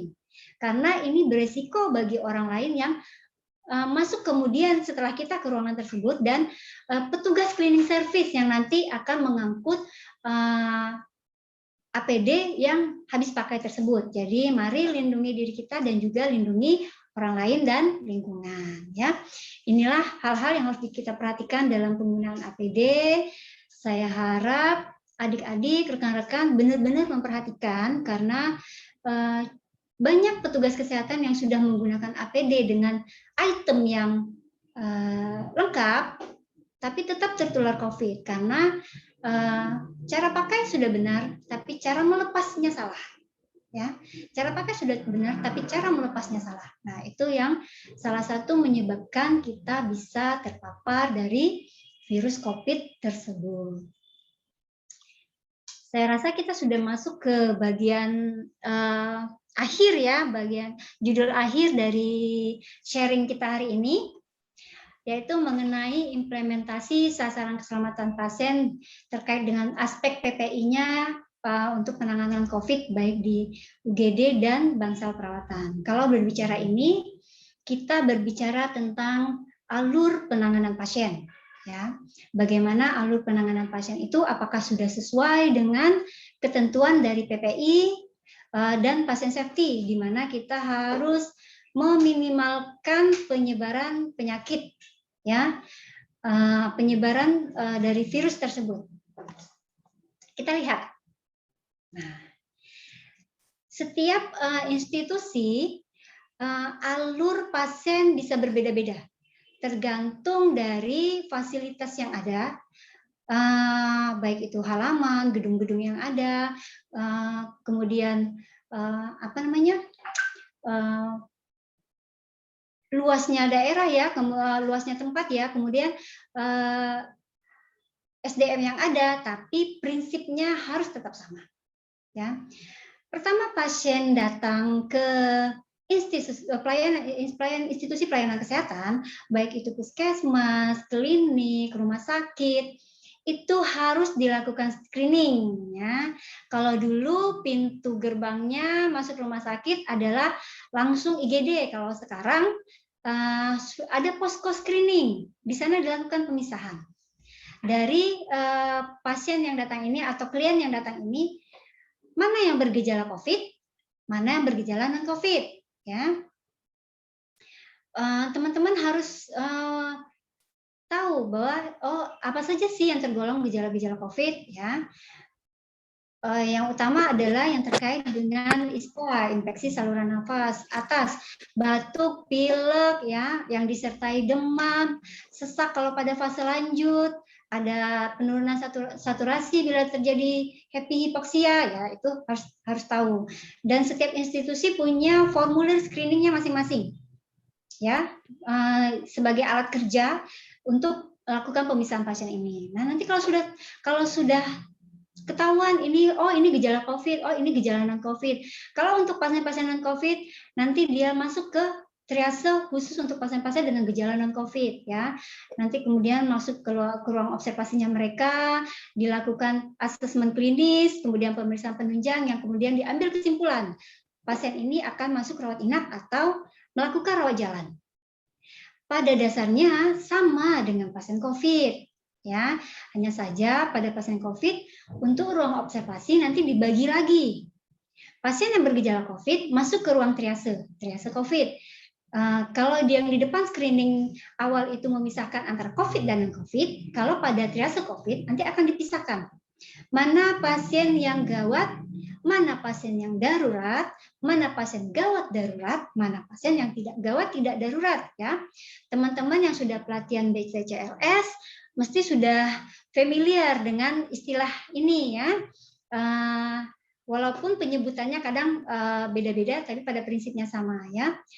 Kalau kita hubungkan dengan warna, itu mana yang warna merah, pasien gawat darurat, mana yang warna kuning, apakah itu pasien gawat saja atau pasien darurat saja, apakah warnanya warna hijau, pasien tidak gawat, tidak darurat, ya. Berarti tidak ada keurgensian bagi pasien tersebut untuk segera ditangani. Setelah dilakukan triase, pasien dipisahkan, kemudian pasien dipisahkan kembali dengan satu pertanyaan tambahan. Pasien ini suspek COVID atau probable COVID atau sudah terkonfirmasi? Terkonfirmasi ini artinya pasien sudah melakukan pemeriksaan PCR dari luar, ya. Kalau pasien hanya melakukan swab antigen, itu kita masih golongkan ke pasien suspek, karena untuk menegakkan diagnosa terkonfirmasi itu harus melalui pemeriksaan PCR sesuai dengan peraturan dari Kemenkes, ya. Di ruang isolasi tadi sudah dipisah. Di sana untuk pasien COVID dengan probable, di sini untuk pasien yang terkonfirmasi. Lanjut ke fase IGD. Di sana dilakukan asesmen klinis terhadap pasien. Perawat melakukan pengkajian, dokter juga melakukan pengkajian, pemeriksaan tutu, kemudian dokter memutuskan pemeriksaan penunjang apa yang akan dilakukan. Standar pemeriksaan untuk pasien COVID adalah pertama pemeriksaan ronsen torak, radiologi ronsen torak, karena ini untuk melihat apakah pasien mengalami gambaran pneumonia atau tidak, yang merupakan salah satu gambaran khas dari pasien COVID. Tapi bisa aja pasien belum mengalami gambaran torak pneumonia ya. Kemudian pemeriksaan penunjang laboratorium hematologi ya, hematologi yang di sana nanti dilihat INR-nya pasien, iya, salah satunya INR pasien yang mengindikasikan pasien itu ada infeksi virus atau tidak ya. Kemudian dilakukan sebagian institusi ada yang menerapkan bahwa melakukan swab antigen untuk screening awal pasien. Kalau swab antigennya positif, nanti pasien akan tetap di swab ulang dengan pemeriksaan swab PCR. Tapi swab antigen ini untuk penetapan kamar pasien jika dia harus dirawat inap. Nah, setelah melakukan asesmen klinis, setelah melakukan pemeriksaan penunjang, setelah ada hasil, maka DPJP IGD, dokter jaga IGD, ya, selama pasien belum ketemu spesialis, maka DPJP-nya adalah dokter IGD, dokter penanggung jawab pelayanan, ya, itu adalah dokter IGD.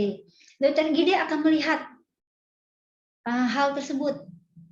Apakah ini akan konsul lanjut ke spesialis atau pasien bisa rawat jalan?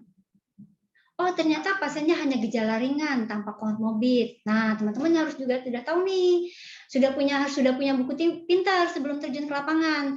Apa sih itu komorbid? Nanti teman-teman kalau di lapangan, kalau kasus COVID lagi meningkat, itu staf di lapangan akan kesulitan untuk membimbing teman-teman, ya. Itu akan kesulitan karena nanti di sana ada pasien yang setengah apnu, nanti di sini datang lagi pasien baru yang udah cengap-cengap. Nah, itu untuk pembimbingan di lapangan langsung itu akan kesulitan. Jadi teman-teman harus tahu apa yang harus disiapkan. Siapkan buku pintar.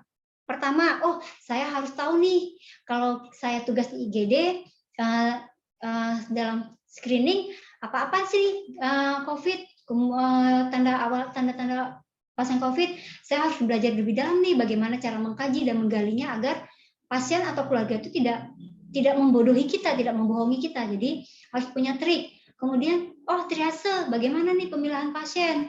Karena triase ini nanti yang menentukan prioritas. Pasien ini yang ditangani sekarang, pasien ini ditangani 15 menit kemudian, pasien ini ditangani masih bisa ditangani setelah 30 menit, atau pasien ini yang bisa ditangani setelah 60 menit. Karena nanti kalau sudah ramai itu akan berjejer. Bahkan sebagian pasien itu akan duduk di kursi. Itu kita mengalami ya, sangat mengalami sampai kita buka tenda di halaman luar untuk penanganan pasien COVID. Karena rawat inapnya juga luber. Jadi pasien-pasien terpaksa dirawat di tenda perawatan darurat ya. Kemudian bisa dilihat lagi nih, oh ternyata tanpa komorbid, nggak ada DM, tidak ada gangguan ginjal atau CKD, tidak dalam HD. Nah, itu bisa di isomankan, isolasi mandiri. Nanti pasien diberikan resep sama dokter, diedukasi, perawatannya di rumah, pasien boleh pulang. Ya, silakan berproses untuk proses rawat jalan.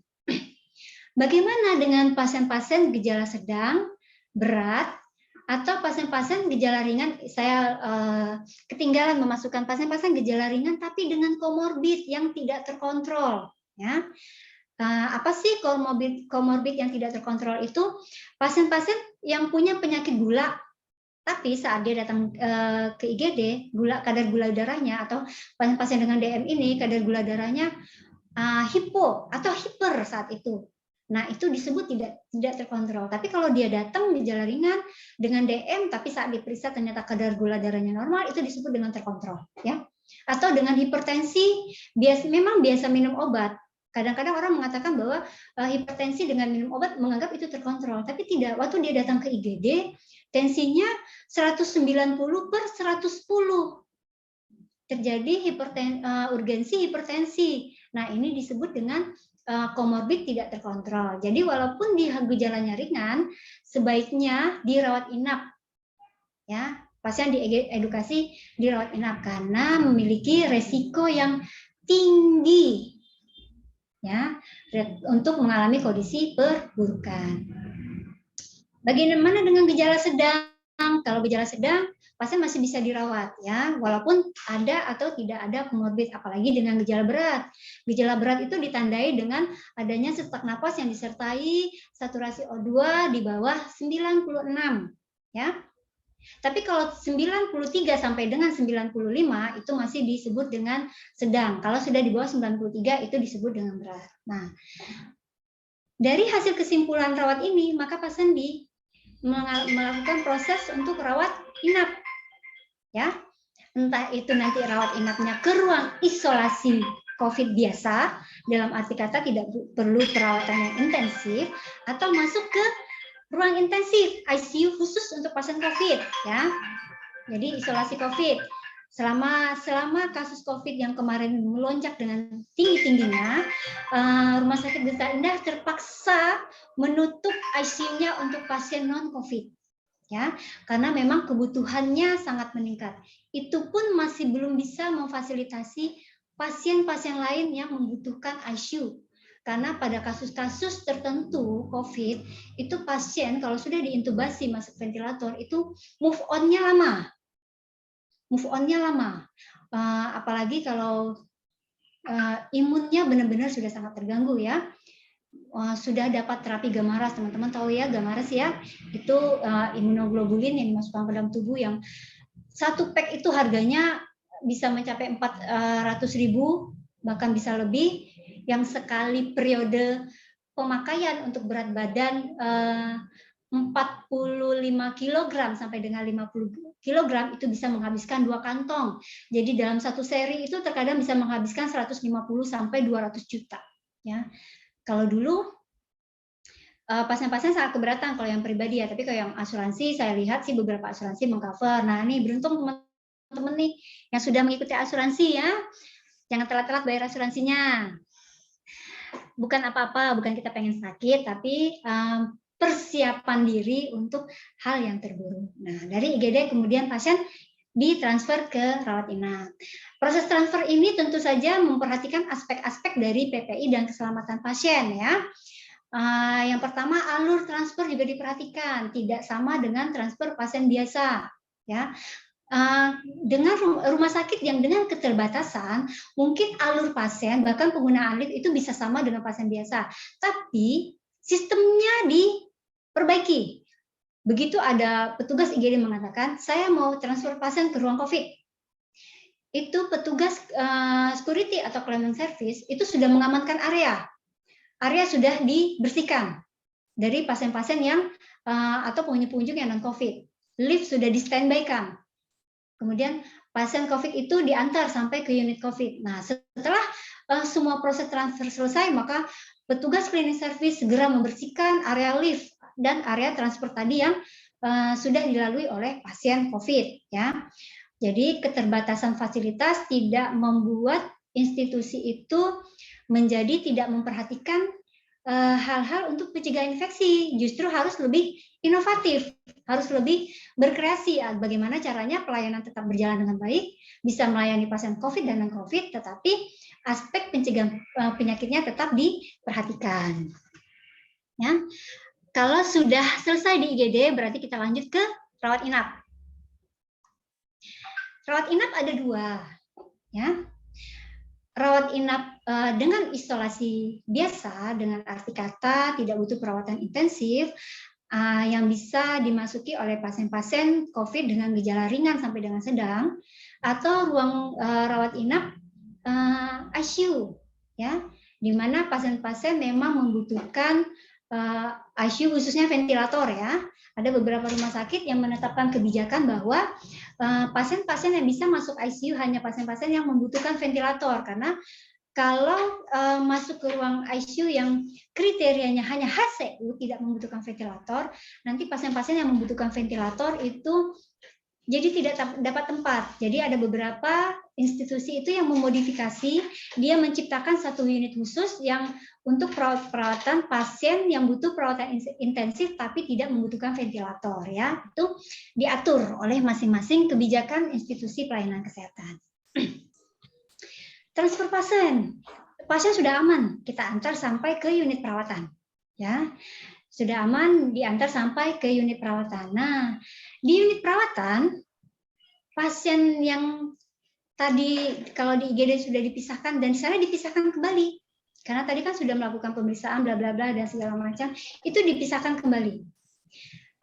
Ada dua hal yang diperhatikan. Yang pertama, apakah pasien itu suspek COVID atau probable COVID yang belum ada hasil PCR atau pasien yang sudah terkonfirmasi dengan ada hasil PCR. Maka ini kita sebut dengan perawatan cohorting. Jadi pasien yang sama dengan kondisi penyakit yang sama atau hasil pemeriksaan yang sama itu dirawat gabung. Tapi tetap memperhatikan pasien anak tidak bisa kita gabung dengan pasien dewasa. Laki-laki juga tidak kita gabung dengan pasien pria ya. Nanti simbiosis mutualisme di dalam sana antara pasien laki-laki dengan pasien wanitanya. Apalagi perawatan COVID itu jarang ada yang di bawah 4 hari ya. Rata-rata 7 hari dan beberapa pasien itu sampai jadi lurah di rumah sakit kita ya, sampai perawatannya 3 bulan, 2 bulan ICU, 1 bulan di perawatan bangsal COVID biasa ya. Sebenarnya di rawat inap itu prosedurnya juga sama. Petugas rawat inap baik perawat maupun dokter tetap melakukan asesmen terhadap klinis pasien. Walaupun itemnya menjadi lebih dalam, pengkajian menjadi lebih dalam daripada yang di IGD. IGD kan fungsinya mengatasi kegawat daruratan. Tapi kalau di rawat inap, dia menggali lebih dalam masalah yang dihadapi pasien. Ya. Kemudian lakukan asesmen, kemudian dilakukan perawatan sehari-hari. Apa sih perawatan sehari-hari pasien COVID? Apakah berbeda dengan pasien-pasien pada umumnya? Tidak, sama. Ya, mereka pada dasarnya perawatannya sama. Kalau pasien yang non-COVID butuh mandi, mereka juga butuh mandi. Kalau pasien non-COVID sesak, mereka butuh oksigen. Pasien COVID juga butuh oksigen. Ya, kalau misalnya pasien non-COVID butuh pemantauan, TTV, dan lain sebagainya. Pasien COVID juga sama. Yang membedakan hanya mereka diisolasi, lebih diisolasi dari luar. Bahkan untuk pasien-pasien COVID yang tidak memiliki kebutuhan khusus, contohnya tidak ada keterbatasan bahasa, kemudian bukan kalau anak tidak ada gangguan autisme yang sehingga harus selalu ada pendamping, itu kita tidak izinkan ada pendamping. Itu sudah jelas aturannya dari pemerintah. Jadi hanya pasien-pasien dengan kebutuhan khusus ya yang boleh ada pendamping, dan pendamping pun selama pasien itu dirawat tidak boleh bergantian ya, tidak boleh bergantian selama pasien itu dirawat. Jadi yaitu jika memang diputuskan pasien butuh pendamping, silakan berdiskusi keluarga, siapa yang akan menunggu, siapa yang akan menjaga. Karena nanti kalau butuh makan, butuh minum, itu hanya bisa sampai di ruang transit, ya, ruang transit yang nggak bisa masuk ke dalam. Ya. Jadi perawatan harian pasien-pasien COVID itu tetap pemenuhan kebutuhan dasar manusia, makan, minum, mandi, oksigen. Jangan sampai pasien COVID yang kita rawat, walaupun dia menggunakan masker oksigen NRM dengan flow yang dibutuhkan 15 lpm, tapi pasiennya tidak dilakukan perawatan atau kebersihan mulut. Ya. Pasien bisa kita edukasi, pasien bisa kita libatkan. Oh, nggak bisa sikat gigi, bisa menggunakan kasa dengan NaCl atau kasa dengan air bersih atau menggunakan cairan pembersih mulut ya. Ini harus diperhatikan teman-teman karena itu salah satu faktor yang kedepannya itu juga membantu percepatan penyembuhan dari pasien COVID ya. Kemudian pemantauan klinis ya. Teman-teman harus sudah mulai mempelajari yang disebut EWS kalau seandainya belum ada materi EWS yang diberikan dari kampus ya. Saya harap sih sudah ada ya, mudah-mudahan. Jadi nanti tinggal pendalaman di lapangannya. EWS ini adalah suatu sistem untuk menilai perubahan kondisi pasien. Ya, di sana nanti ada skor-skor. Oh, tekanan darah sekian sampai sekian, nilainya sekian. Yang nanti saturasi sekian atau RR sekian, nilainya sekian. Nanti diakumulasi nilainya, maka dilihat. Oh, nilai EWS-nya di bawah 4. Dengan nilai EWS di bawah 4, pasien membutuhkan observasi antara 6 sampai 4 jam. ya 4 sampai 6 jam, boleh dilakukan 4 jam atau dilakukan 6 jam, dilihat dengan kondisi pasiennya. Oh, pada nilai EWS 5 itu nanti harus sudah konsultasi ke dokter jaga. Nilai EWS 7 pasien harus sudah persiapan masuk ICU, dilihat juga kondisi klinis pasien. Nah, teman-teman harus sudah mulai nih, nanti kalau sudah masuk ke rumah sakit melakukan perawatan di pasien COVID, ini nanti jadi panduan teman-teman nih, kalau menemukan di lapangan, teman-teman sudah tahu harus ngapain. Oh, nilainya segini, nanti 4 jam kemudian saya harus observasi lagi, tanpa harus diinstruksikan oleh kakaknya. Jadi teman-teman juga udah bisa mandiri mengambil keputusan, walaupun setiap tindakan yang teman-teman ambil itu harus di bawah pengawasan mentornya atau CI-nya yang ada di lapangan, ya. Tapi kalau TTV nggak harus lah ya, maksudnya nggak harus diinstruksikan dulu deh. TTV pasien itu enggak, kita harus sudah tahu kapan kita melakukan apa saja yang harus kita observasi, ya. Pasien juga dilakukan pemeriksaan penunjang. Oh, pasien COVID apa sih pemeriksaan penunjang yang harus dia lakukan? Pertama, pasien swab PCR sesuai dengan aturan pemerintah. Swab PCR 2 kali di awal kalau hasil yang pertama negatif. Kalau hasil yang pertama sudah positif, cukup dilakukan satu kali. Kemudian ada evaluasi hasil torak, kemudian ada pemeriksaan darah, yang kita harus memeriksa kekentalan darah pada pasien-pasien COVID, karena salah satu komplikasi dari pasien COVID ini adalah terjadinya peningkatan kekentalan darah. Nanti lanjutannya terapi heparin, bla bla bla dan segala macam, itu teman-teman tidak bisa kerja mandiri ya, harus supervisi kakaknya, harus diawasin, harus di bawah pemantauan ketat. Bahkan mungkin teman-teman tidak dikasih melakukan tindakan untuk yang terlalu jauh seperti itu, karena resikonya besar ya, resiko perdarahan. Setelah kita lakukan perawatan sehari-hari, itu ada evaluasi harian. Nah, di sini nih, di evaluasi harian ini akan terlihat salah satu kualitas dari individu pemberi asuhan, khususnya karena saya perawat, tentunya yang dipantau adalah perawat, ya. Apakah hasil evaluasinya ini bermakna, bisa dipakai oleh profesi lain, bisa, maksudnya dokter bisa juga, oh ya ini benar apa yang dikerjakan perawat ini, atau hanya sekedar evaluasi. Nah, ini nanti kalau teman-teman ke rumah sakit melihat file pasien, jika diizinkan melihat file pasien, ya, itu ada namanya CPPT, catatan perkembangan terintegrasi, di mana dokter dan perawat melakukan evaluasi dengan SOAP di sana, ya. Jadi evaluasi harian. Dari hasil kerjasama kita dengan pasien, dengan para PPA, dengan DPJP sebagai tim leader, ya. Kalau DPJP tim leader, dokter spesialis, di sana ada perawat, ada ahli gizi untuk pemenuhan gizi percepatan penyembuhan pasien COVID, ada juga yang nanti fisioterapi yang memang kalau membutuhkan, ada farmasi klinis untuk obat-obat pasien COVID, itu setelah bekerja sama memberikan asuhan, dilakukan evaluasi, maka diputuskan. Pasien itu diputuskan. Jadi setiap hari dilakukan evaluasi, diputuskan. Oh, pasien A, Mr. J-Hope. Nah, Mr. J-Hope ternyata hari ini sudah perbaikan. Pasien bisa pulang untuk rawat jalan, maka pasien dituntun untuk pulang rawat jalan.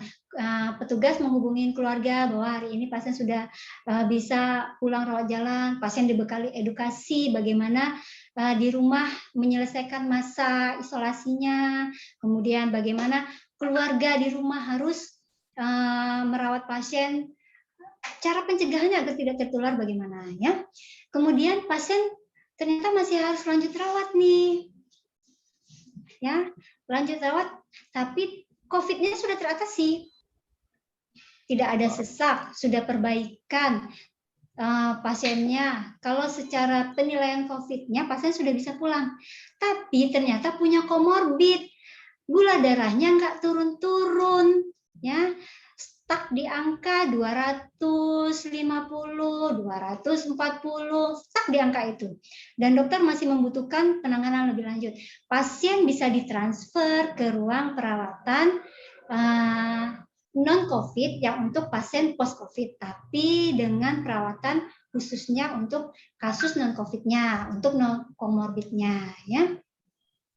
Kemudian dievaluasi lagi. Pasien ternyata harus pindah ke ruangan, bisa dua. Pindah ke ruangan perawatan biasa karena dia habis dirawat di ICU, atau pindah ke ICU dari perawatan biasa ya, sesuai dengan kondisi pasien. Atau yang paling naas adalah pasien pulang melalui ruang pemulasaran jenazah. Innalillahi wa inna ilaihi raji'un ya. Mudah-mudahan apa yang saya sharing hari ini bisa membantu. Waktunya nggak berlebihan Kak ya Pak Rudi? Pas nih. Tinggal ya, aduh. Mudah-mudahan apa yang saya sharing bisa cukup memberikan pencerahan sama teman-teman. Terima kasih atas waktunya. Saya sangat merasa bahagia karena bisa diberi kesempatan untuk memberikan sesuatu terhadap alma mater saya. Baik Pak Rudi, saya serahkan kembali waktunya Pak Rudi. Baik, terima kasih sekali Bu Kiki atas sharingnya, cukup padat untuk materinya, juga sangat lengkap ya, terkait pasien safety, manajemen pasien safety untuk persiapan mahasiswa terjun ke rumah sakit, dan juga dikaitkan dengan pasien yang saat ini banyak di rumah sakit, yaitu pasien COVID-19. Baik adik-adik, karena memang waktunya sangat terbatas, ini coba kita buka sesi pertanyaan. Cukup satu saja pertanyaan, dipersilahkan dari adik-adik. Satu pertanyaan dulu. Izin bertanya, Pak. Silahkan, Virgi Amanda ya. Silahkan Iya. dari kelas mana? Dari kelas 1A. Ya, ini justru kelas 1 yang bertanya. Yang sebelumnya sebenarnya kelas 1 ini belum ke lahan, tapi kita ikutkan untuk pembekalan. Silahkan, Virgi. Kan tadi Ibu Kiki menjelaskan ada juga dokter dan perawat yang kurang peduli, nggak ngeliatin nama, identitasnya gitu, tidak terlalu diperhatikan. Terus kalau semisal salah melakukan tindakan itu gimana ya Pak? Apa diberi hukuman atau bagaimana? Ini terkait dengan penanganan lebih lanjut terhadap petugas ya, kalau melakukan kesalahan ya.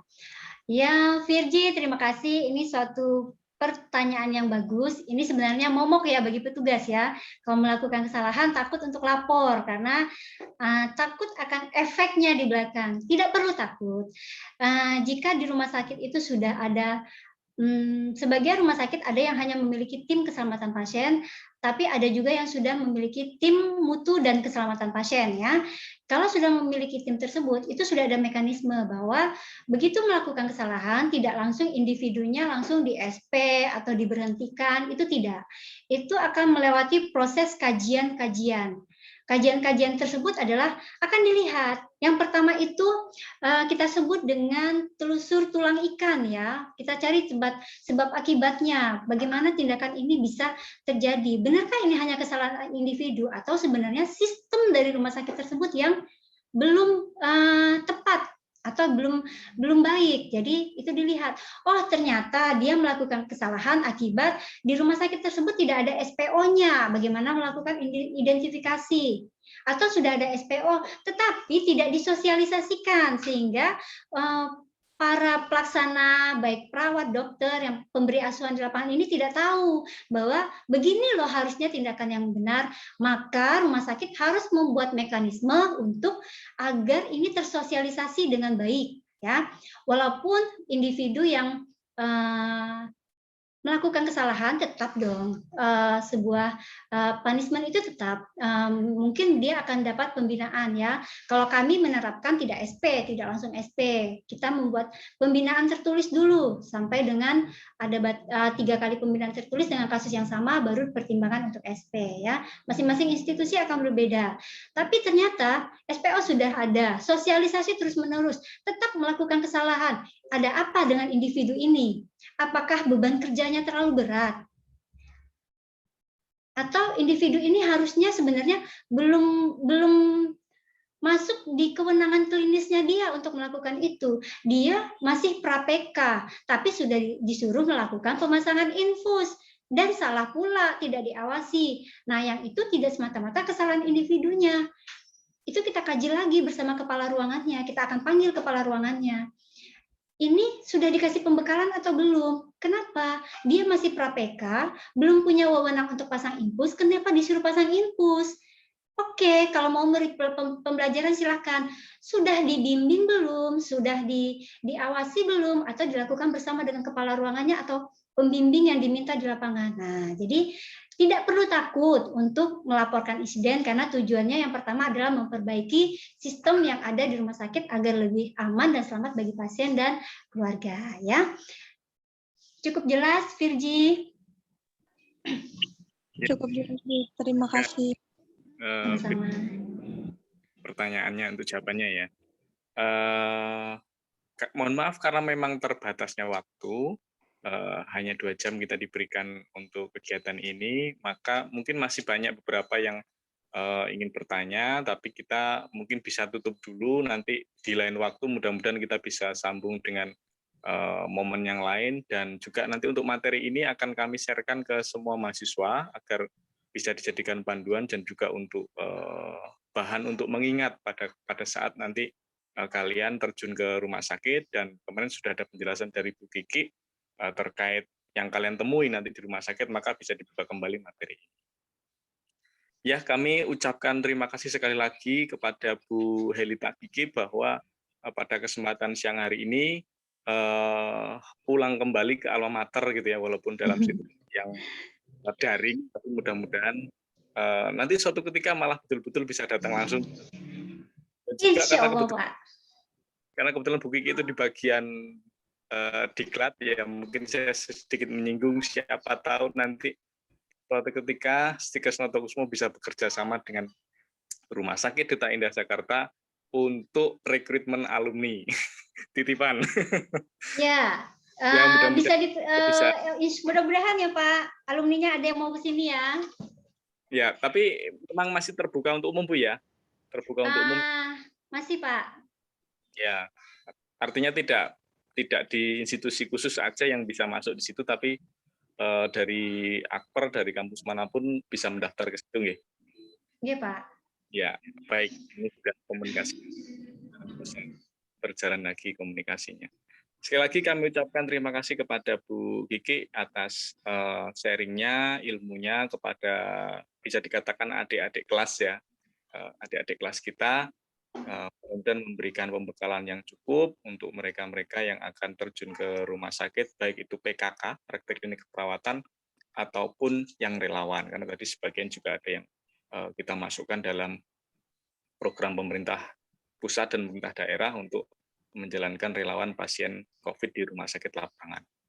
Kiranya demikian, sekali lagi terima kasih dan mohon maaf Bu Kiki atas sambutan yang mungkin kurang berkenan dari kami semua, dan kami ucapkan juga terima kasih kepada Ibu Barkah Wulandari selaku Kaprodi D3 Keperawatan yang telah memfasilitasi kegiatan ini untuk mempersiapkan para mahasiswa terjun ke rumah sakit. Mungkin kita tutup ya untuk pertemuan kita kali ini. Mudah-mudahan di momen selanjutnya kita ada kesempatan lagi untuk bertatap muka dengan Bu Kiki ya, alumni Stikes Notokusumo, alumni Akper Notokusumo waktu itu tahun 2004, sekelas dengan saya gitu ya. Jadi ini juga sedikit momen reuni gitu ya. Ya, sehat selalu Bu Kiki, semoga lancar. Terima kasih Pak. Semakin maju rumah sakitnya, kita ucapkan, kita doakan bersama-sama juga untuk Stikes Notokusumo juga semakin maju.